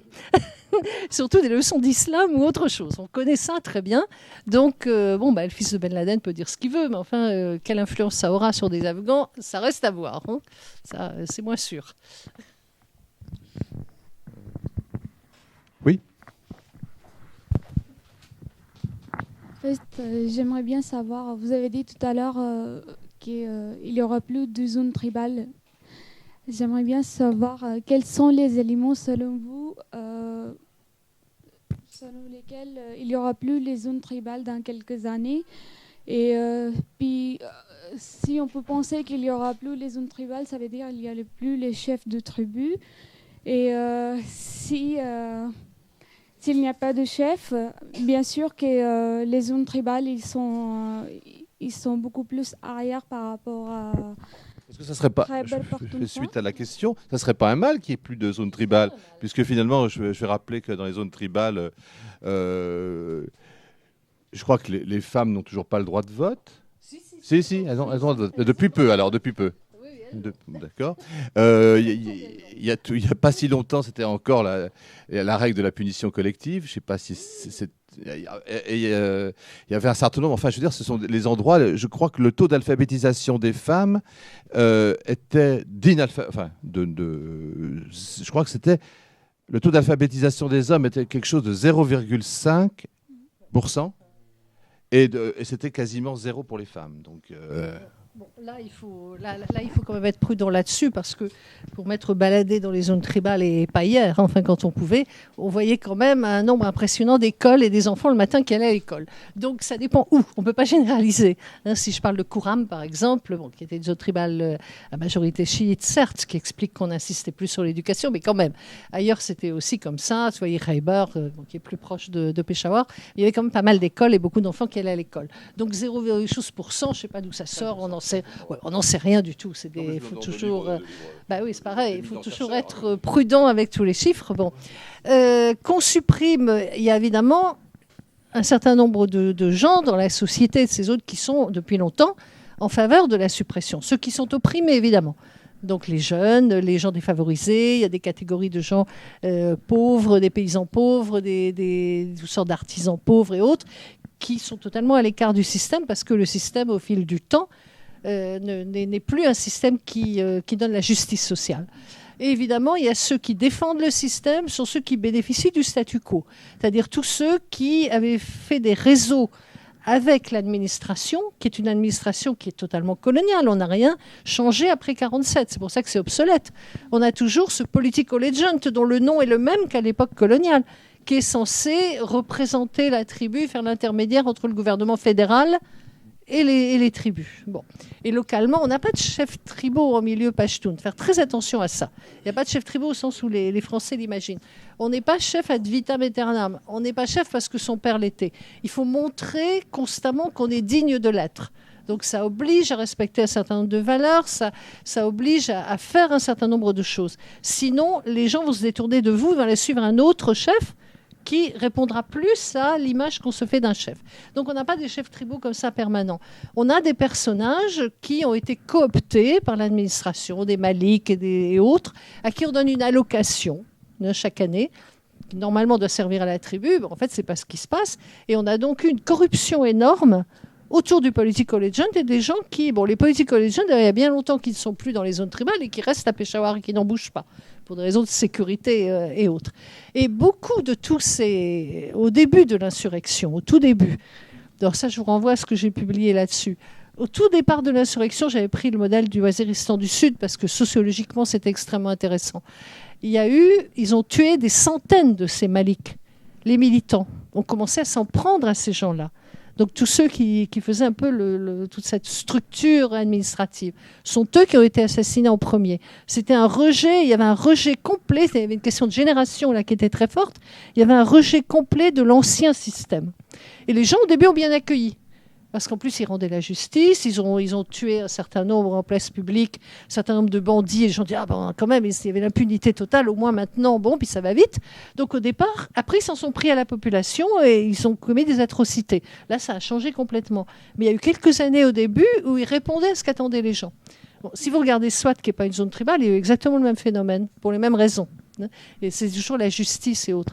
Alors les gens vont demander qu'on applique la charia. Bon, qu'est-ce que ça veut dire la charia dans ce contexte-là? C'est une charia qu'ils interprètent, eux, une charia à la mode pashtoun. Parce que si on interprétait la charia, on va dire la charia standard, les femmes pashtoun auraient beaucoup à y gagner. Donc vous pouvez bien penser que jamais les hommes pashtoun vont appliquer la charia. Ils ne l'ont jamais appliquée jusqu'à maintenant, où ils appliqueront leur version, qui ne donne pas de droit aux femmes. Donc ça, c'est encore une autre chose. Et donc il y a eu beaucoup d'études qui ont été faites ces dernières années, de consultations des gens dans les zones tribales, et vraiment pour savoir ce qu'ils voulaient, parce qu'il faut quand même leur demander ce qu'ils veulent. Et avant de leur imposer quelque chose contre lequel ils se révolteront. Et donc il y a quand même une demande de représentation plus importante dans tous les organismes au niveau local, ce qui n'existait pas, de faire de véritables conseils locaux qui soient élus par les gens et dans lesquels les femmes et les jeunes soient représentés, ce qui n'était pas le cas. Parce que vous avez un nombre faramineux de jeunes sans emploi. Alors on en retrouve beaucoup à Karachi dans le Golfe, c'est sûr, parce qu'eux, ils continuent à entrer dans le Golfe sans trop de difficultés. Et à Karachi aussi, il y en a beaucoup. Mais quand même, ce sont des jeunes qui ne supportent plus le système tel qu'il était, la corruption du système du political agent ou autre, qui était complètement obsolète. Et toutes ces lois, les black laws, toutes ces lois de responsabilité collective et d'autres choses, qui sont toujours appliquées. Donc, ils veulent, eux, être des citoyens normaux, ne plus se sentir comme des citoyens de seconde zone, être des citoyens pakistanais normaux avec les mêmes droits. Et ça, à terme, forcément, on va vers ça. S'il n'y avait pas eu tout ce conflit en zone tribale, s'il n'y avait pas eu ces exodes massifs de population, ça ne serait peut-être pas allé si vite. Mais là, forcément, on va vers ça. Alors après, il y a tout le problème de la frontière, parce que ce sont des gens aussi qui veulent une frontière ouverte. Donc là, comme les tribaux du côté afghan, d'ailleurs, quand on les voit en dehors, dans ce qui maintenant est devenu, pour moi, un espace tribal quand même pashtun, que ce soit à Karachi ou dans le Golfe, là, il n'y a pas de différence entre Afghans et Pakistanais. Vous êtes avec des gens dans un groupe, vous ne savez pas qui est Afghan, qui est Pakistanais. C'est l'appartenance tribale qui est importante et qui est pertinente. Alors là, ils ne voient pas de différence. Que vous leur demandez, non, on est tous pashtuns. Et voilà. Et la frontière, dans leur imaginaire, n'existe pas. Et ça, c'est très difficile pour le Pakistan d'accepter une frontière très ouverte, poreuse et souple, où les gens puissent circuler librement. Ça, c'est encore un très gros problème à régler. Bon, cette frontière qu'aucun gouvernement afghan n'a jamais reconnue, n'oublions pas. Donc ça, c'est encore un problème et qui est lié au sort des zones tribales, parce qu'elles servaient vraiment de tampon un peu entre les deux. C'était entre les deux. Pakistan sans être du Pakistan et autres. Donc à terme, forcément, là maintenant, on va aller vers une fusion. On ne peut pas faire autrement. Mais quel système? Parce que par exemple, maintenant, ils sont élus. C'est depuis 97, je crois, les élections qu'il y a eu sous Nawaz Sharif. C'était 97. Où ils ont voté pour la première fois. Alors, il y avait un nombre de candidats faramineux, mais ça ne voulait rien dire. Les gens se portaient candidats pour pouvoir ensuite se faire payer pour retirer leur candidature. Et c'est des histoires tribales, tout ça. C'était assez amusant à voir. Il y avait des circonscriptions, il y avait 200 candidats, des trucs du genre. Chacun arrivait avec son bloc de voix et puis le vendait, quoi. C'était ça. Bon, ils ont quand même voté. C'est la première fois. Le nombre de femmes qui a voté, c'était pas très élevé, mais enfin, parce que traditionnellement... Mais quand même, ils ont voté. Donc, ils ont des députés qui ne sont plus comme avant des indépendants ou autre chose, qu'après, les partis politiques ont eu le droit quand même d'être présents dans les zones tribales. C'est interdit, enfin c'est une fiction, c'est interdit, mais partout vous voyez des drapeaux des partis, mais officiellement c'est interdit. Et donc les candidats qui étaient cooptés étaient indépendants. Après, ils pouvaient aller du côté du plus offrant. C'est quand même très lucratif comme système. Donc ces gens-là ne veulent pas le changement. Mais ceux qui siègent à l'Assemblée nationale n'ont pas le droit de légiférer pour les zones tribales. Vous vous rendez compte, ils sont là, on se demande à quoi ils servent. Ils ne peuvent pas légiférer pour ce qui se passe chez eux. Donc là, il y a quand même des choses à régler. Ce n'est pas possible. On ne peut pas rester dans un système comme ça.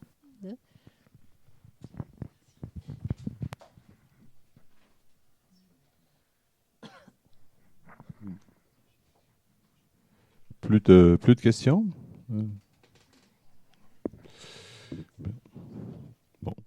Bon, je voulais juste, avant de terminer, vous conseiller, alors outre la lecture évidemment, de Le Pakistan et l'Islam, de Michel Boivin, je donne l'édition Terraèdre.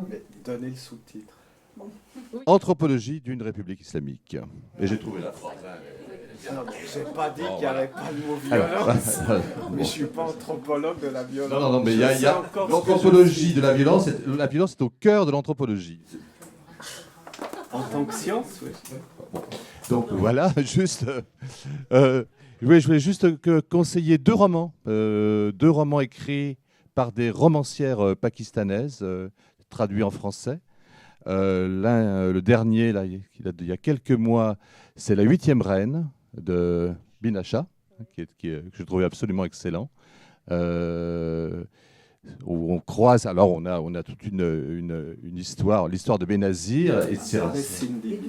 Comment? Binasha. Oui, elle est de Karachi, je crois. Elle est Cindy. Elle est Cindy, pardon. Voilà. Et qui nous place un peu Benazir comme la 8e reine il y a cette reine mythique chez les soufis. Benazir aurait pu être la 8e. Enfin bon, il y a toute une... C'est très romanesque, c'est très très ancré dans le climat pakistanais, le climat du Sindh.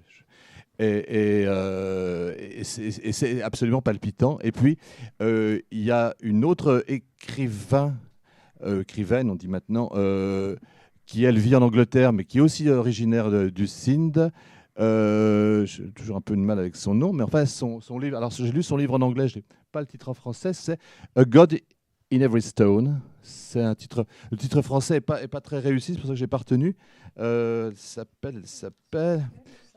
Oui, absolument, Kamila Shamsi, et c'est absolument excellent. On y voit notamment la campagne du 15e Rifle Pashtun pendant la guerre de 14-18.